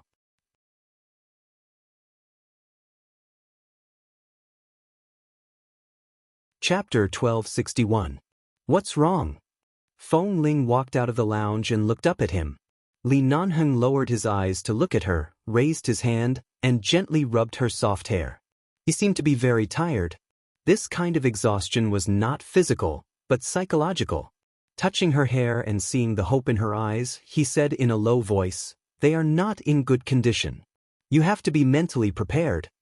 Feng Ling knew that they had inhaled too much smoke and had been in the jungle with a huge fire for so long. When she carried Mrs. Feng on her back, she could not feel her breath. She was indeed mentally prepared, but she habitually trusted Li Nanheng. He told her not to worry and to leave everything to him. But Li Nanheng was not an immortal. He could not bring a dying person back to life. That tiny bit of hope was shattered in the end. Feng Ling did not speak but just pursed her lips and looked at him. Li Nanheng couldn't stand her silent and forbearing gaze. He glanced at the two old people who were still in the lounge, and an imperceptible heartache flashed across his eyes. He dragged her away and pressed her against the wall in a corridor that the two old people couldn't see. There's still an emergency treatment, but the doctors are basically dealing with the aftermath. I know you can't bear it, but I can't hide it from you. Feng Ling was speechless. Indeed, she thought she was strong enough. But when this kind of thing really happened, she found that she really couldn't take it. Leaning against the wall, she felt speechless. In her mind, Mrs. Feng, Qin Qiu, looked at her excitedly and patiently in the shopping mall. She looked at her eagerly in the coffee shop. She smiled gently from time to time because of her and Li Nanheng's ambiguous love in the coffee shop. She had a mother and a father. They personally went to the jungle to pick her up and take her home. She thought that she had never come into contact with family since she was young and thought that she was indifferent to it, but she did not expect that such a strong blow would make her entire body numb. Feng Ling leaned against the wall and did not speak. Li Nanheng stood in front of her, holding her shoulder, giving her time to be silent, giving her time to digest and face, and accompanying her in silence. In the end, Feng Ling reached out to hug his neck and buried her face in his neck. She did not speak, but he felt the warm tears on his neck. He caressed her head. My parents passed away when I was very young. I was too young at that time, and I didn't even have the emotions to cry or be sad. After living with a few elders, I've become numb to family love, but I can't deny its existence. When I'm sad, I cry. It takes time to heal. I've always been here. I have shoulders and chests. They're all yours. Feng Ling hugged him and nodded silently. Her tears still soaked his neck. He gently stroked the back of her head and held her firmly in his arms. Little Qiu. How could this be? How could this be?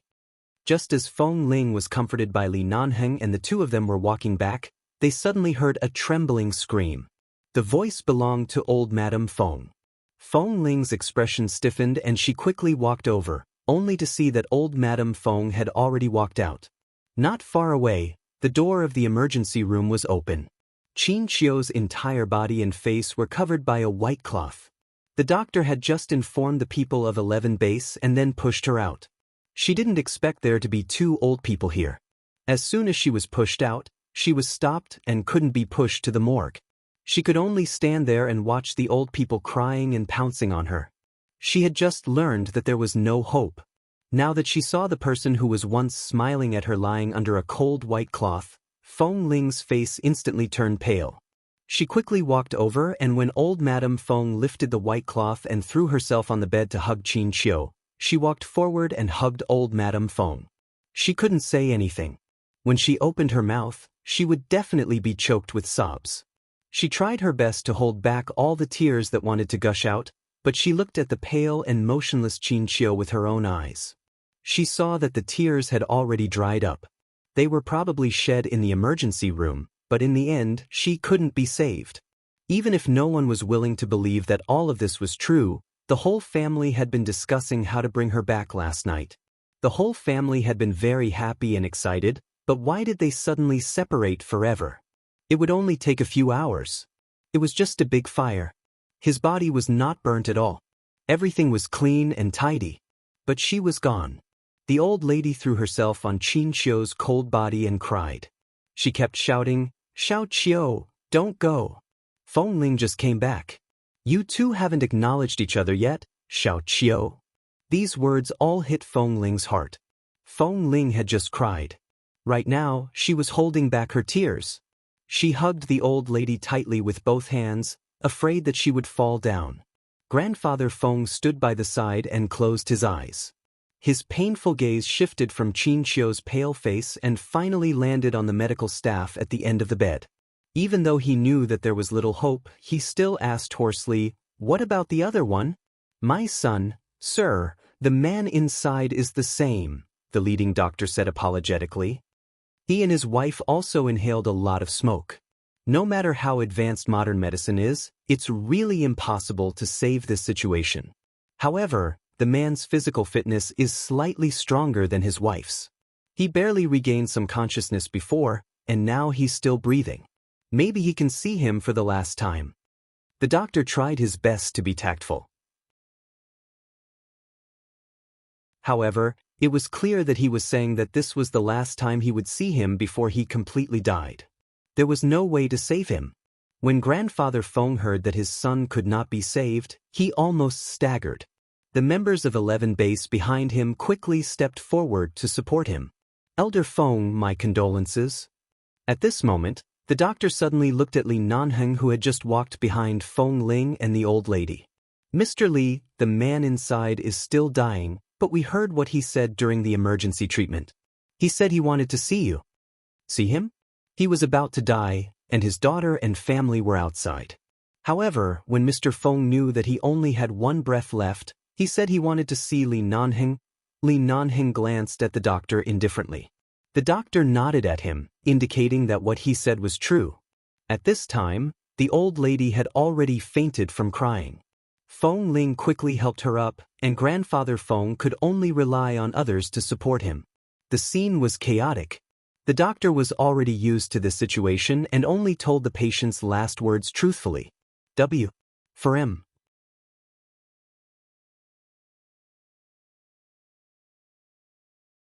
Chapter 1262.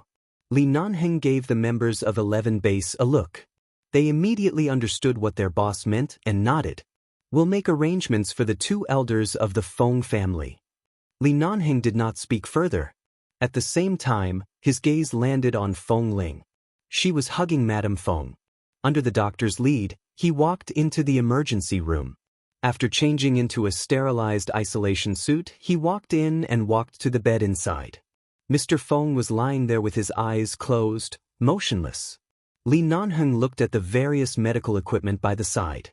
He heard the sounds of the heart and lungs breathing and all the machines that represented the human body's vitality. He saw Mr. Feng's weak breathing and the frequency of his heart that was about to stop beating. He walked to the bedside. "Sir, Mr. Li is here. Can you still hear me?" The doctor walked over and removed the blood pressure measurement from Mr. Feng's fingertips. This thing was no longer of any use to him, but when it was removed, the other party would more or less feel it. After a long minute, Mr. Feng's eyelids moved slightly. His fingers also moved slightly. He could not open his eyes, but he moved his lips with great difficulty. Li Nanheng looked at him. A moment later, he leaned down and pressed his lips against his lips. He heard him say two words in a barely audible voice. He spoke with great difficulty and could hardly be heard clearly, but the emergency room was very quiet. Li Nanheng listened quietly. After a while, he finally finished listening to Mr. Feng's words, and his eyes were as deep as the sea. Then, a long beep came from the medical equipment by the side. When Mr. Feng was pushed out with a white cloth, the two elders of the Feng family had already been helped back to the break room by the people of 11 Base. Only Feng Ling stood outside the emergency room and watched him walk out. Feng Ling stood there quietly. When she watched Mr. Feng being pushed out with a white cloth, her gaze lingered on the person on the bed for a long time until Li Nanheng asked her, Do you want to see your biological father? Feng Ling raised her hand. She wanted to lift the white cloth, but in the end, she only hung in the air and gently clenched her fist. No, he's already gone. Let him rest in peace. Hearing her words, the doctor continued to push her towards the elevator to send her to the morgue. When all the medical staff had left, the corridor outside the emergency room was so quiet that even the sound of a pin dropping could be heard. Li Nanheng still stood there watching her. Feng Ling did not leave either. She just looked back at the man. What did he say to you? Li Nanheng did not answer. He walked up to her, lowered his eyes to look at her for a moment, and then raised his hand to pull her into his arms. Feng Ling knew that her father must have said something to Li Nanheng, but Li Nanheng did not say anything. He only hugged her and kissed her forehead. What do you want to do now? I want to kill someone. Feng Ling answered straightforwardly. The first time I had the urge to kill was when I faced that fat commander at the military base. Then I really killed him. This is the second time. I really want to kill someone. Li Nanheng's hand landed on the back of her head comfortingly and gently stroked it. I understand. She hadn't returned home yet, and she hadn't recognized her relatives yet. Suddenly, she was separated from her parents for 20 years. They only wanted to go to the jungle to pick up their child. Everything should have developed in a good direction, but why did such a fire suddenly happen? Feng Ling closed her eyes. She clenched her fingers so hard that there was a sound of bones crisscrossing. From now on, no matter what I do, don't stop me. Li Nanheng's hand paused on the back of her head, and Feng Ling continued, I won't do anything illegal. A moment later, the man responded in a low voice, N. It was said that the forest fire burned for 2 days and 1 night before the fire was slightly smaller. Only then could the fire trucks successfully approach and gradually put out the remaining fire. The entire jungle had almost been burned to the ground. When they approached, the ground was covered in charcoal and black tree trunks. When the wind blew, the air was filled with the smell of burning. This fire affected the tourism environment near Malibu Beach. The United States Tourism Administration was very angry and reported it to the higher-ups. In less than 48 hours, it had already alarmed the higher-ups. They sent people from all over to investigate the cause of the fire in the jungle and ask questions everywhere. However, that jungle was not a place that anyone could easily approach. There were no surveillance cameras around, so there was no way to investigate. They only knew that the Feng family had appeared there in the end, but Mr. Feng and Mrs. Feng had already died because of this forest fire. The old man and old lady of the Feng family were sent to the hospital's recuperation center to be comforted and cared for by a psychiatrist. Right now, it was not suitable for the police to collect evidence and interview them. Who else was there in the Feng family? Feng Mingzhu. However, from the beginning of the incident until now, Feng Mingzhu had never appeared. Originally, even if someone had considered if it had something to do with Feng Mingzhu, Feng Ling believed that no matter how crazy Feng Mingzhu was, she wouldn't do something like burning her biological parents to death. She was just too extreme and muddle-headed. It was impossible for her to do such a heinous thing. However, for 3 days, Feng Mingzhu did not appear. When they received news from the customs that Feng Mingzhu was in a hurry to leave the United States with someone else's passport and identity card, she was caught by the customs and was currently detained at the airport. After learning that Feng Mingzhu was actually secretly escaping to leave the United States, Feng Ling felt as though she had fallen into an ice cave. Airport, Customs Center. Feng Mingzhu sat on a chair inside. She had no time to look at the luggage by her hand. From time to time, she raised her pale face and panicked eyes to look at the customs staff coming and going. When the people on duty here turned to help carry the luggage, she suddenly stood up and walked in the direction of the bathroom. The customs staff only noticed that her behavior was a little strange, but they did not find out that she had done anything illegal. However, they still investigated her matter out of suspicion and learned that she might be related to the recent incident of the Feng family in the Chinese community of Los Angeles. Thus, they kept an eye on her and called the relevant departments. Afterward, they somehow contacted the people from 11 Base. The higher-ups wanted them to detain this Feng Mingzhu and not let her leave the country. Thus, They were only responsible for watching her. The fake passport and identity card had been left behind, and the real passport had been disqualified from the passport database. Feng Mingzhu had already lost the chance to leave the United States smoothly. The people here were only responsible for checking the luggage. Although there were many people, no security guards were sent over. Feng Mingzhu wanted to take this opportunity to find the right time to escape. W. For M.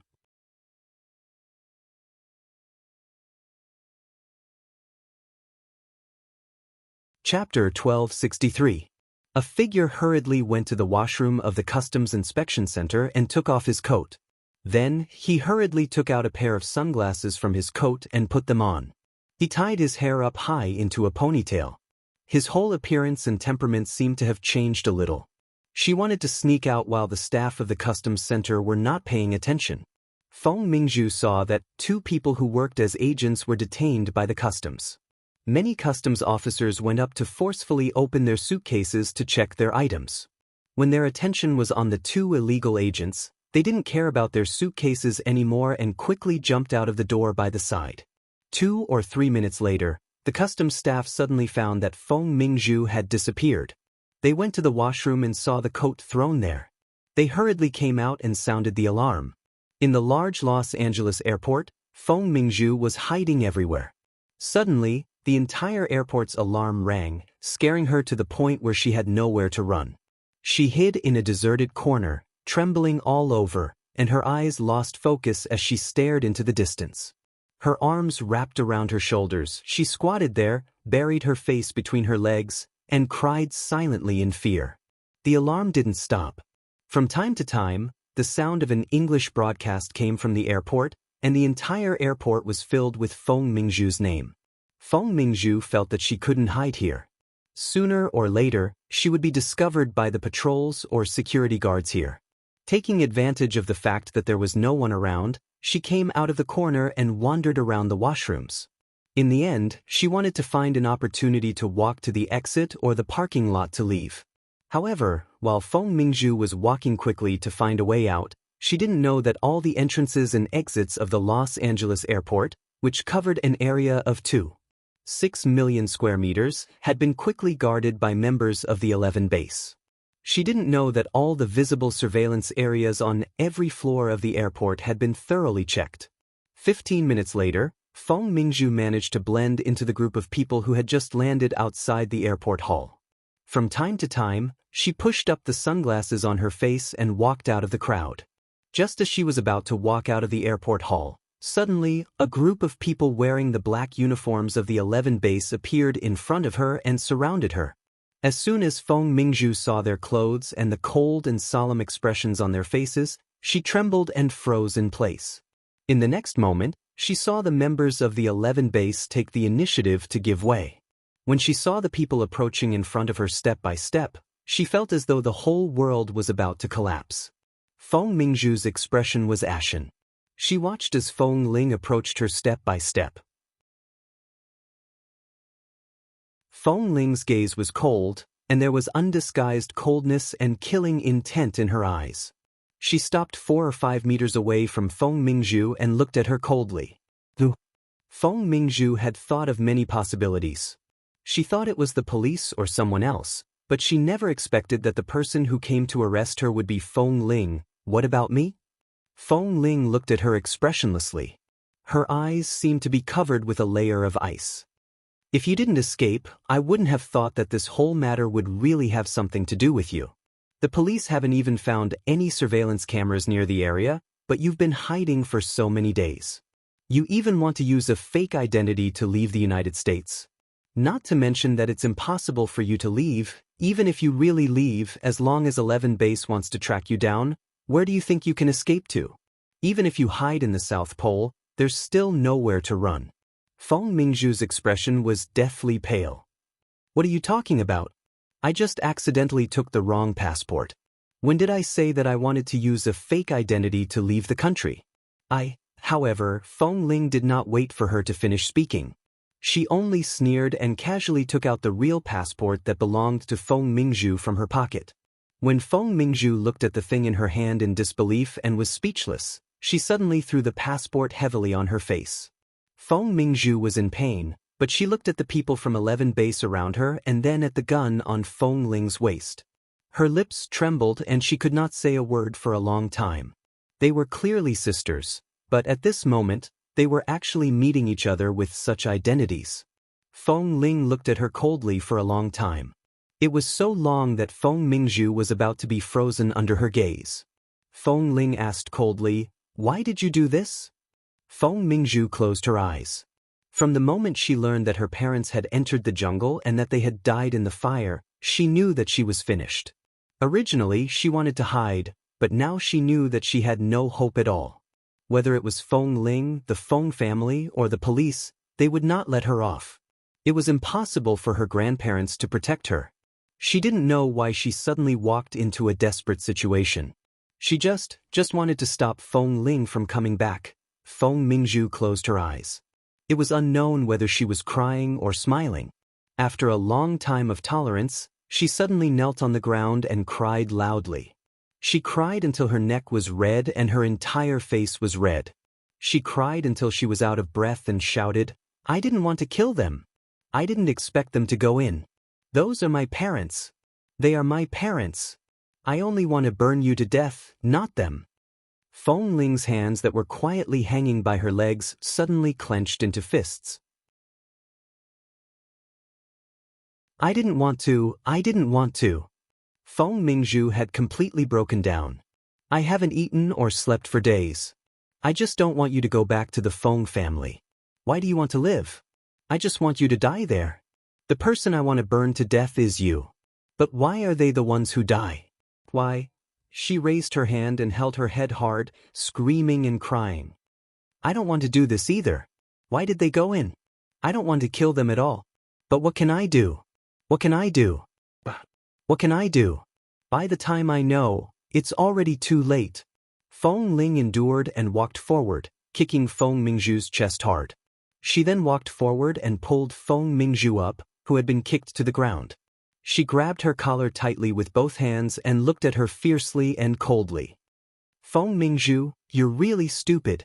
How can I have the same blood as you?" Feng Mingzhu's entire body was in a sorry state. She looked at her with a miserable expression. Feng Ling's kick was very painful, and there seemed to be the taste of blood in her throat. She tried hard to swallow it, but a cold gun was suddenly pressed against her forehead. Feng Mingzhu shivered all over and looked at her with trembling eyes filled with fear. "We're clearly sisters, but there's such a big gap between us. Do you think you're the daughter of a famous family? You've been living a luxurious life since you were young, and I'm an orphan who can't be on your so-called stage?" Feng Ling's voice was cold, and she said word by word coldly, "But do you know where the real gap between us is? That is, if you want to kill me, it's still as difficult as ascending to heaven as you plan carefully and advance step by step.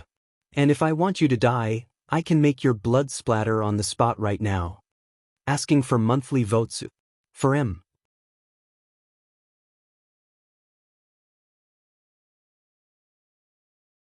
Chapter 1264. Feng Ling had already pulled the trigger. As long as she hooked her finger, she could immediately send Feng Mingzhu to meet her parents. Feng Mingzhu's eyes were full of fear. She knew she was doomed. But facing a woman who seemed to be possessed by the king of hell, she really felt a gun pressed against her head. Her head could be blown off at any time, and the fear of death surrounded her. She trembled violently and looked at Feng Ling in disbelief. Are you going to kill people in a place like the airport? Feng Ling, how can you be so bold? If you dare to set fire to the jungle, you should have investigated my childhood. I grew up drinking wolf's milk. How can I be humane? The only reason I've kept you alive until today is because I've never cared about you." Feng Ling's tone was very indifferent, but the gun in her hand was very cold. It was as cold as her voice. "You set fire to the forest and killed your parents.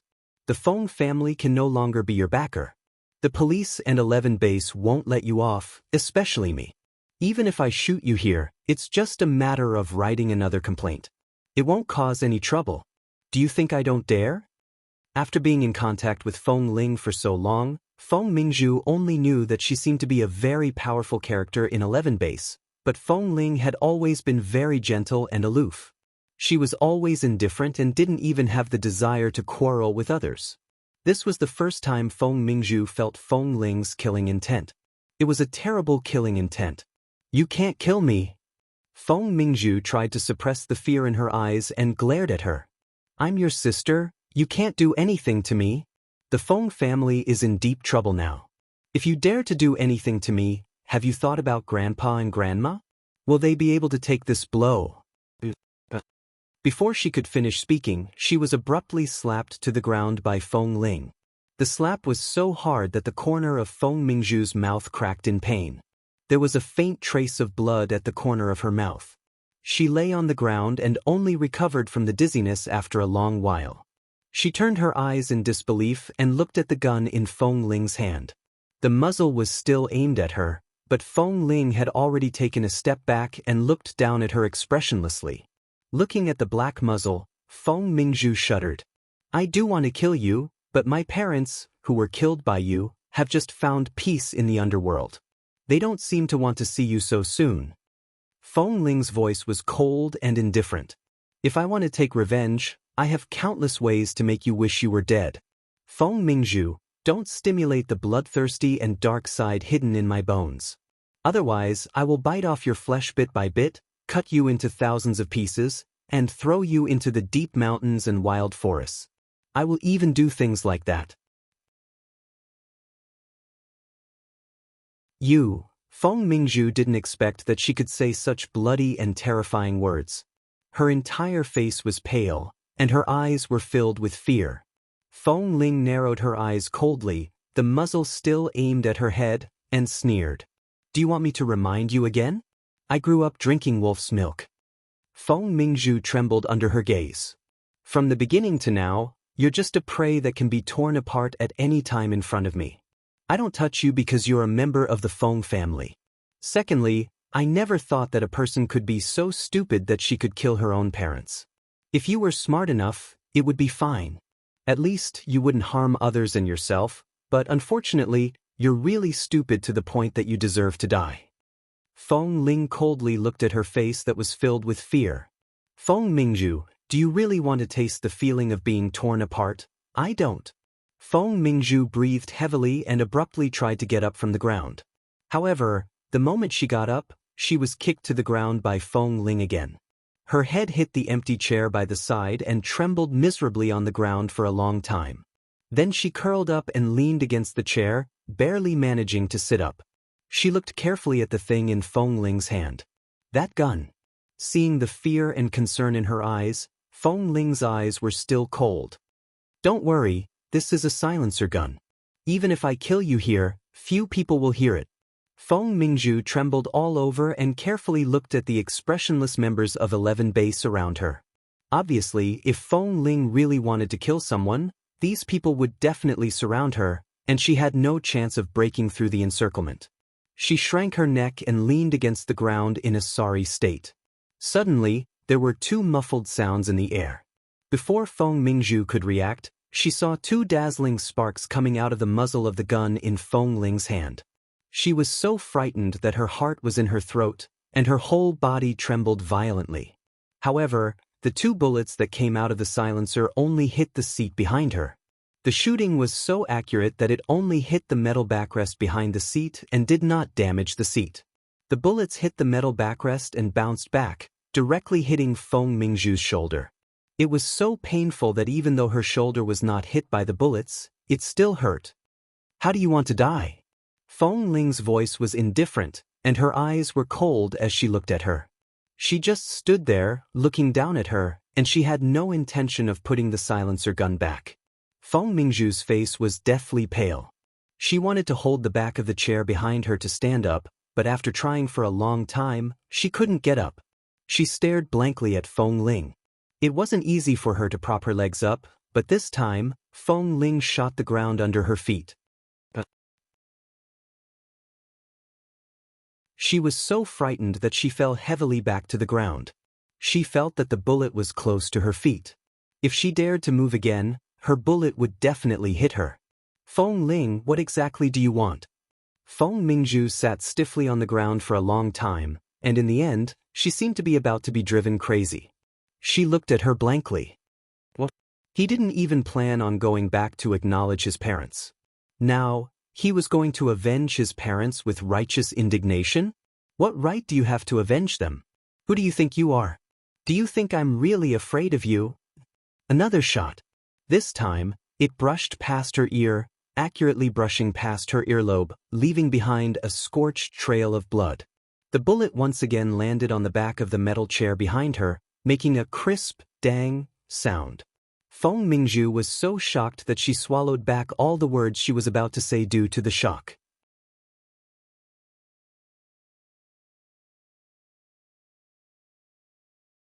Chapter 1265. Feng Ling really wanted to take her life just like that.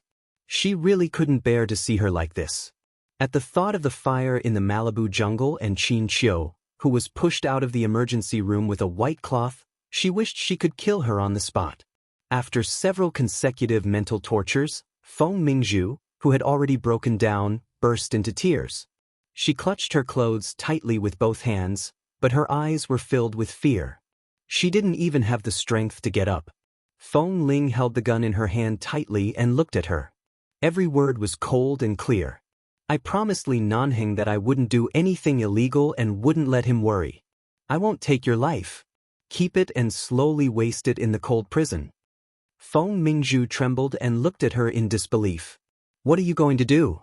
There's no death penalty in American law. Feng Ling, if you dare. At this moment, the cold muzzle of the gun was suddenly pressed against her forehead. Feng Ling walked forward, leaned down, and pressed the muzzle against her. She said lightly, "There's no death penalty in the law, but I do. Unfortunately, death is too easy. It's better to let you suffer in prison for the rest of your life. I'll let you repent and torture yourself every day and night for killing your parents with your own hands." Feng Mingzhu opened her mouth. "You..." At this moment, Feng Ling put away the gun and no longer looked at her. She turned around expressionlessly and walked away. After taking a few steps, she said coldly, "Take her away." Behind her, Feng Mingzhu screamed in horror as she was dragged up by the members of 11 Base. Feng Ling quickly walked out of the airport hall with her hands in her pockets. She had been suppressing her temper that was on the verge of erupting. She was afraid that if she really couldn't control it well, Feng Mingzhu would really die here. She knew very well just how much she wanted to kill Feng Mingzhu right now. She endured it until her hands trembled. She endured it until the tip of her tongue hurt from being bitten by her and the taste of blood spread in her mouth. Only then did she calm down. She put the safety of the gun in her pocket back on to prevent herself or the people accompanying her from accidentally injuring herself or the people accompanying her. Feng Mingzhu was dragged into the car and kept screaming. Feng Ling did not look back. She only looked at the blue sky above the airport highway in the distance. It had been a long time since she had seen the sky like this. In the forest, she had always lived in the shade of the dense forest. Although there were occasional rays of sunlight, it was not much.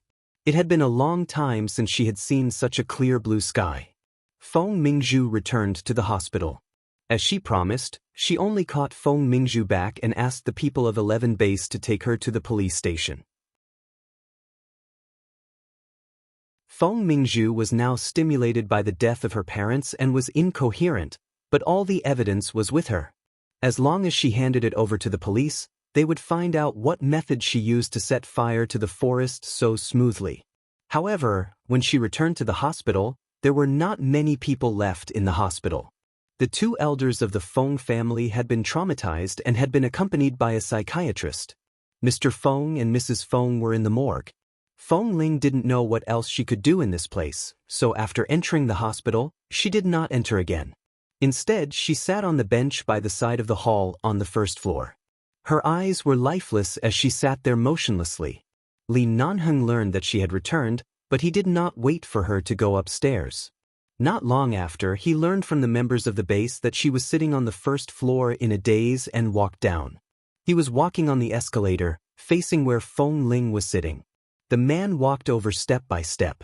Feng Ling's eyes were indeed looking in that direction, but she seemed to have lost focus as though she hadn't seen anything. Clearly, she had fallen into a kind of self-consciousness.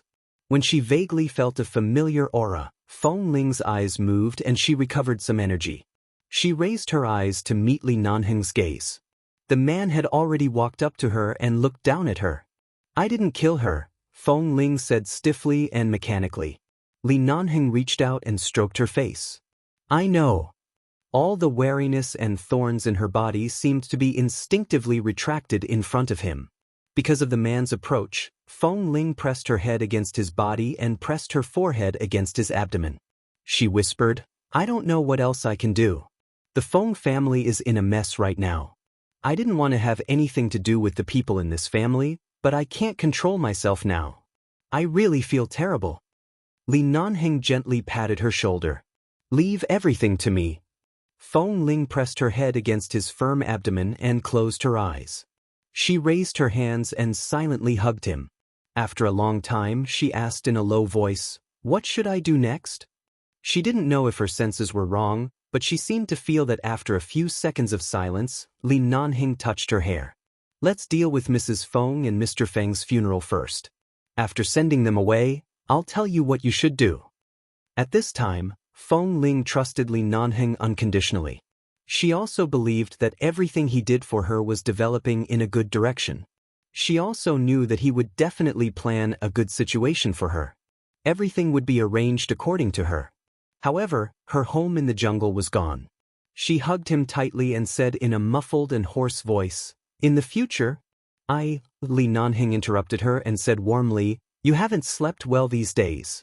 We'll deal with the funeral tomorrow. Go to sleep first. I'll accompany you." Feng Ling nodded and was about to get up when the man hugged her. Before she could react, he picked her up by the waist.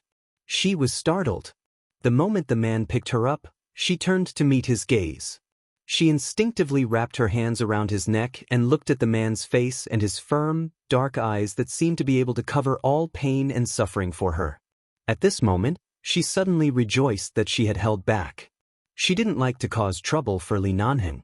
Even though she knew that even if she really shot Feng Mingzhu at the airport, Li Nanheng still had the ability to protect her. But she didn't want to cause trouble for him. Li Nanheng hoped that everything would be fine for her. He didn't want her to be involved in these troublesome matters. Looking at the man's cold and clean side profile, Feng Ling's fatigue finally surged into her heart.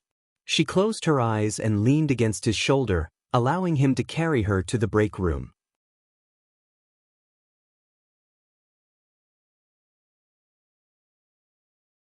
Chapter 1266. Feng Ling didn't know how to deal with her parents' funeral. After Feng Mingzhu was taken away, she had been in a daze for the past few days. During this period, she had cooperated with the psychiatrist to treat the two elders of the Feng family and had visited them. The two elders were already old. In just a few days, the white-haired people had sent off the black-haired people, and they had become even more haggard. However, when they saw that Feng Ling was still standing here, they felt somewhat relieved. Feng Ling wasn't sure if they knew about Feng Mingzhu. They didn't mention Feng Mingzhu's name, so they should know. If they didn't mention her name, it meant that they didn't want to mention these things anymore. This was a good thing. This was enough to show that the two elders were not stupid people. They knew the truth. Even if she was their own granddaughter, they couldn't protect her after discovering such a thing. In fact, Feng Mingzhu's original intention was to burn Feng Ling to death. This intention was even more chilling. No matter how one looked at it, Feng Mingzhu was completely defeated because of her poor planning and excessive haste. She would never be able to come out again in her lifetime. When the matter with the Feng family came to an end, the member of the base who was in charge of dealing with the jungle returned and brought her a few photos of the scene.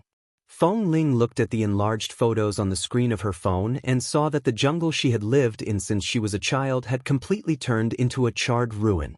The entire jungle with a radius of thousands of hectares was no longer recognizable. The members of the base took photos of the house and cave where she and Li Nanheng lived. As the house was near the cave, there weren't many trees around. The tall grass had long been cleared because they lived there. There was nothing flammable within a few hundred meters, so only the left corner of the cabin had been burned a little. The originally beautiful cabin had now been completely blackened. The clean, tidy, and lively little yard that she and Li Nanheng had personally built was now completely gone. Even though the house was still there and the outline of the house could still be seen clearly, it could no longer be lived in. The psychiatrist that Li Nanheng had arranged for the two elders of the Feng family accompanied them home. For the time being, he needed to observe them for a period of time. After all, these two elderly people were old and had seen a lot of things. Although it was really painful for the elderly to send off the young, they had recovered well. After a few days of psychological treatment and emotional control, as well as the quiet funeral arrangements, the two elderly people just wanted to go back and rest for a while. Li Nanheng was in charge of the matter. He did not let Feng Ling interfere. After everything was done, Feng Ling stood in front of the hospital door and watched as the two elders of the Feng family were helped into the car. Kay walked behind her. Are you really not going back to the Feng family with them? Feng Ling's family background was not spread in the base, but the people around her had basically learned about it after these days. If the Feng family needs help, I will do my best to help, but there is only 11 base behind me. If there is anything that can be called back, it is only 11 base, Feng Ling said softly as she watched the two old people's car leave. Kay nodded. That's good. You haven't come into contact with outsiders for so many years. In the beginning, we were worried. If you really followed these two elders back to the Feng family to become the daughter of some rich family, that kind of scene really feels very strange, and you definitely won't be used to it. But then again, Boss Li really spoils you enough. He has accompanied you outside for so long. Now you can finally return to the team, right? The group of newbies you trained back then is now quite good. You can go back at any time to continue training the newbies. Anyway, their drill master is temporarily sent by Han Jin. On the other side, Kay was chatting and laughing with Feng Ling, and Feng Ling also responded from time to time. Li Nanheng came back from outside and his gaze fell on Kay. Kay's expression faltered and he quickly took 2 steps back from Feng Ling's side. He then said with a smile, Boss, I'm talking to Feng Ling. I'm afraid that she will go back to the Feng family with us because her heart aches for her grandparents. But I've already gotten the truth out of her. She has no intention of going back at all. Boss, you've been waiting for a long time. Was he trying to trick her? Feng Ling didn't smile much, but hearing Kay's words, she smiled helplessly. Boss knows better than me what I think. Do I need you to trick me? I've never wanted to leave you guys. All right, you are the most loyal to the base. Kay glanced at her. I won't disturb you from showing your loyalty in front of Boss. I'll leave first. When you return to the base, the brothers will give you and Boss a good welcome. Feng Ling nodded. She couldn't go back to the jungle. She had planned to return to the base after winter, but now it was only a few months ahead of schedule, so it was fine. Li Nanheng did not speak, but Feng Ling instinctively felt that he had something to say. After Kay left, she looked up at him. But she had always been embarrassed to call him husband or something. Usually, she would just call him Nanheng. To her, the most intimate and familiar thing was to call him boss. Even in the past 6 months in the jungle, she often called him by his full name or boss. Except when he always forced her to call him husband in bed, Nanheng did not force her to change her way of addressing him. Let's go. Where to? Home. When Feng Ling heard these 2 words, the first thing that came to her mind was the cabin in the jungle that had been blackened to the point where no one could live in it anymore. She dispelled this unrealistic idea and thought of the Feng family. Neither seemed possible, so she didn't understand which home he was talking about. However, what happened recently made her used to listening to his arrangements. She didn't ask much and followed him. She opened the door and was about to sit in the car when she suddenly saw a document bag placed on the passenger seat. She glanced at it, picked it up, and asked him, "What is this?" "It's for you." Li Nanheng didn't look at the document bag in her hand and replied, "Get in the car and go home first. There's no hurry to read it." Feng Ling got into the car and looked at the document bag in her hand. She didn't see any words on it. He said he was not in a hurry to read it, so she didn't look at it and placed it in the box by the car door. Begging for monthly votes.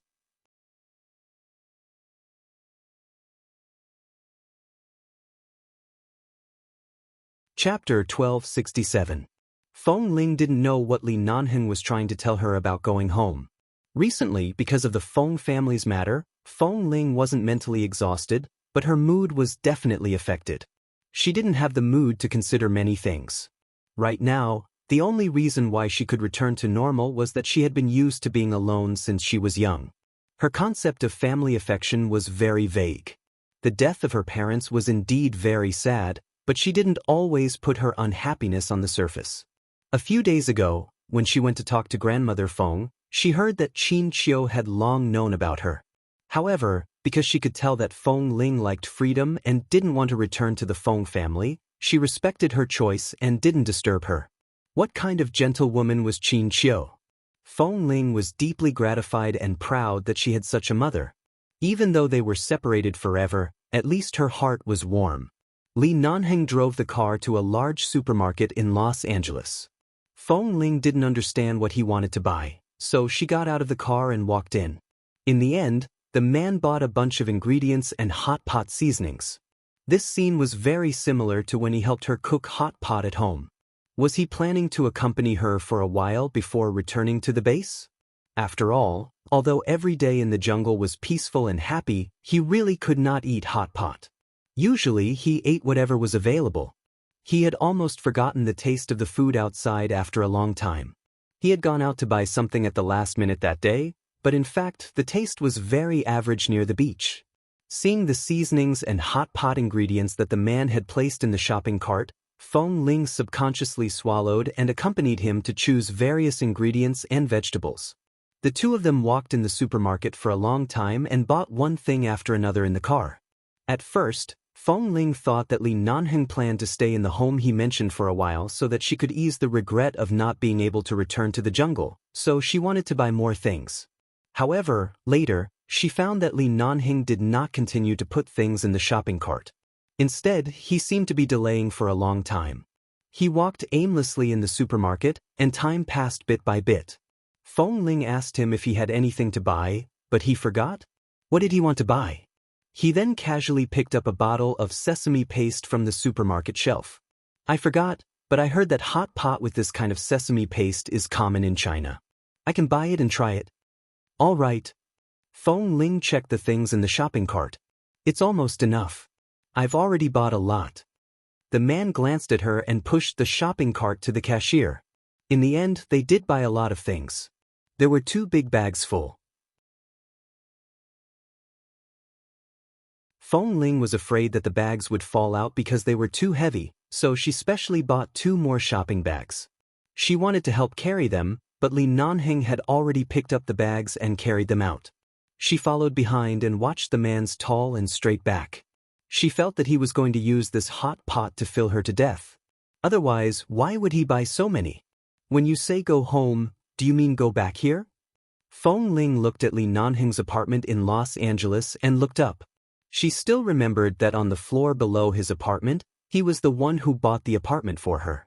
She had never lived in her own apartment. Li Nanheng didn't speak but got out of the car and carried the things he had bought in. This man seemed particularly silent today. Feng Ling was about to get out of the car when she suddenly heard him remind her to take out the file in the car. Hearing this, Feng Ling picked up the file, got out of the car and walked out. When she followed him into the apartment, she saw that the security guards outside were still the same too. In fact, she hadn't been here many times, but the security guards seemed to recognize her. They smiled politely and warmly at her as if asking, "Ah, I haven't seen you for many years. You're finally back?" Feng Ling responded with a faint smile. It was not until Li Nanheng, who had already entered the elevator, urged her to go over that she quickly followed him into the elevator. The 2 security guards outside the door were surprised by Feng Ling's smile. This young lady who appeared with Mr. Li had short hair. At that time, she was dressed like a little boy and never smiled at strangers. Her face was always cold. But just now, her hair had grown quite a bit. It looked like it was almost the length of her neck. Her hair was soft, and her personality seemed to be much calmer and gentler. She was no longer so cold and distant, and she could even smile at them. In just a few years, the callous young man had transformed into a gentle and peaceful woman. Feng Ling's personality had never changed. It was just that in the past, she was used to hiding herself and didn't like to be close to others. She never smiled at others because she didn't know why she should smile. Was there a need to smile? In the past few years, she had been sharpened and experienced many things. She no longer treated people with the same attitude as before, but she was still the same person in her bones. It was just that she seemed to be a lot gentler. The tomboy who had dressed up as a man back then looked very different from the carefree Feng Ling who had grown a bit of hair. As a result, when the security guard outside the door looked at her with a smile, his eyes seemed to be a little stunned. Feng Ling was thinking in the elevator. At the same time, she was considering if she should find time to trim her hair again. She hadn't cut it in the jungle. Now that it was so long, it seemed like it could be tied up. However, she might need some small clips to clip some stray hair by her ears. Before she could think about it, the elevator stopped. Li Nanheng did not speak and walked out. She quickly followed him with the document in her hand. When the door opened, she walked into the apartment she had lived in when she was recuperating. Looking at the clean interior and the clean indoor slippers in front of the door, she knew that although no one had lived in this apartment for a long time, the auntie must have taken time to clean it. Such cleanliness was indeed in line with Li Nanheng's usual obsession with cleanliness.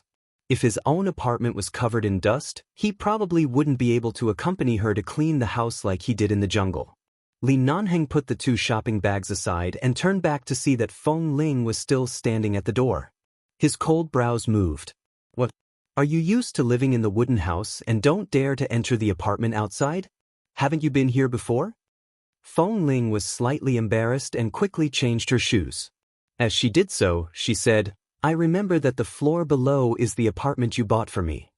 It's been renovated a long time ago, but you probably won't have a chance to live in it. Just leave it for now, the man said lightly and picked up the shopping bag to enter the kitchen.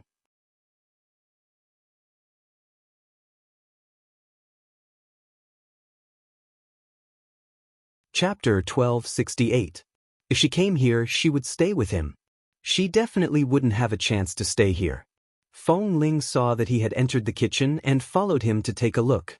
She had just moved close to his back when the man pulled her into his arms. He lowered his head and stole a kiss on her lips. He then pressed his lips against her ear and said, Go wash the fruits and cut some fruits to eat. We'll cook hot pot tonight. Feng Ling instinctively turned her neck to the side because of the man's voice and breath. Li Nanheng looked at her white neck, chuckled, and bit her neck again. She cried out in pain and quickly pushed him away. She wanted to help him, but when they were in the jungle, this man had already developed the habit of taking care of her everywhere. He almost let her idle by the side. Now that he arranged for her to wash the fruit, he was already giving her face. She took out the small bag of fruit from the shopping bag in front of him and went to the side to turn on the tap to wash it. After the sound of water flowing for a while, Feng Ling washed and cut the fruit and placed it on the fruit plate. She then picked up a piece of pineapple with a fork and handed it to Li Nanheng's mouth. Li Nanheng took a bite and, as she expected, frowned. Why is it sour again? How many pineapples aren't sour? As Feng Ling spoke, she picked up a piece of sweet pear and placed it by his mouth. The man lowered his head and was about to eat it, but she suddenly took the pear back and ate it herself. Li Nanheng raised his eyebrows and glanced at her because of her mischievous actions, but Feng Ling said as she forked other fruits, I won't give you the pear. 2 days ago, I heard Kay and the others say that pears are not suitable for sharing. Then I'll give you grapes. After stuffing the grapes into the man's mouth, she returned to the living room with the fruit plate in satisfaction. She put down the fruit plate and glanced at the document bag on the coffee table. Remembering that he said it was for her, she was about to pick it up and open it to see what it was. There are clothes you can wear in the closet in the bedroom. Go change into comfortable clothes. The man's voice came from the kitchen. Feng Ling's eyes shifted to the bedroom. She hadn't lived in his apartment for long. Why would there be clothes for her? She subconsciously walked into the bedroom and opened the door of the closet. Sure enough, there were a few women's clothes in her size. They were all new and the tags had not been removed. When did he buy them? It couldn't have been recently. In other words, after she stayed here for a few days, Li Nanheng had specially bought a few new clothes to put here because of all the inconveniences. She was wearing casual clothes in the jungle. These days, because of her parents and the Feng family's second son, she didn't pay much attention to her clothes in the hospital. She needed to change, so Kay and the others brought some clothes from the base that she could wear.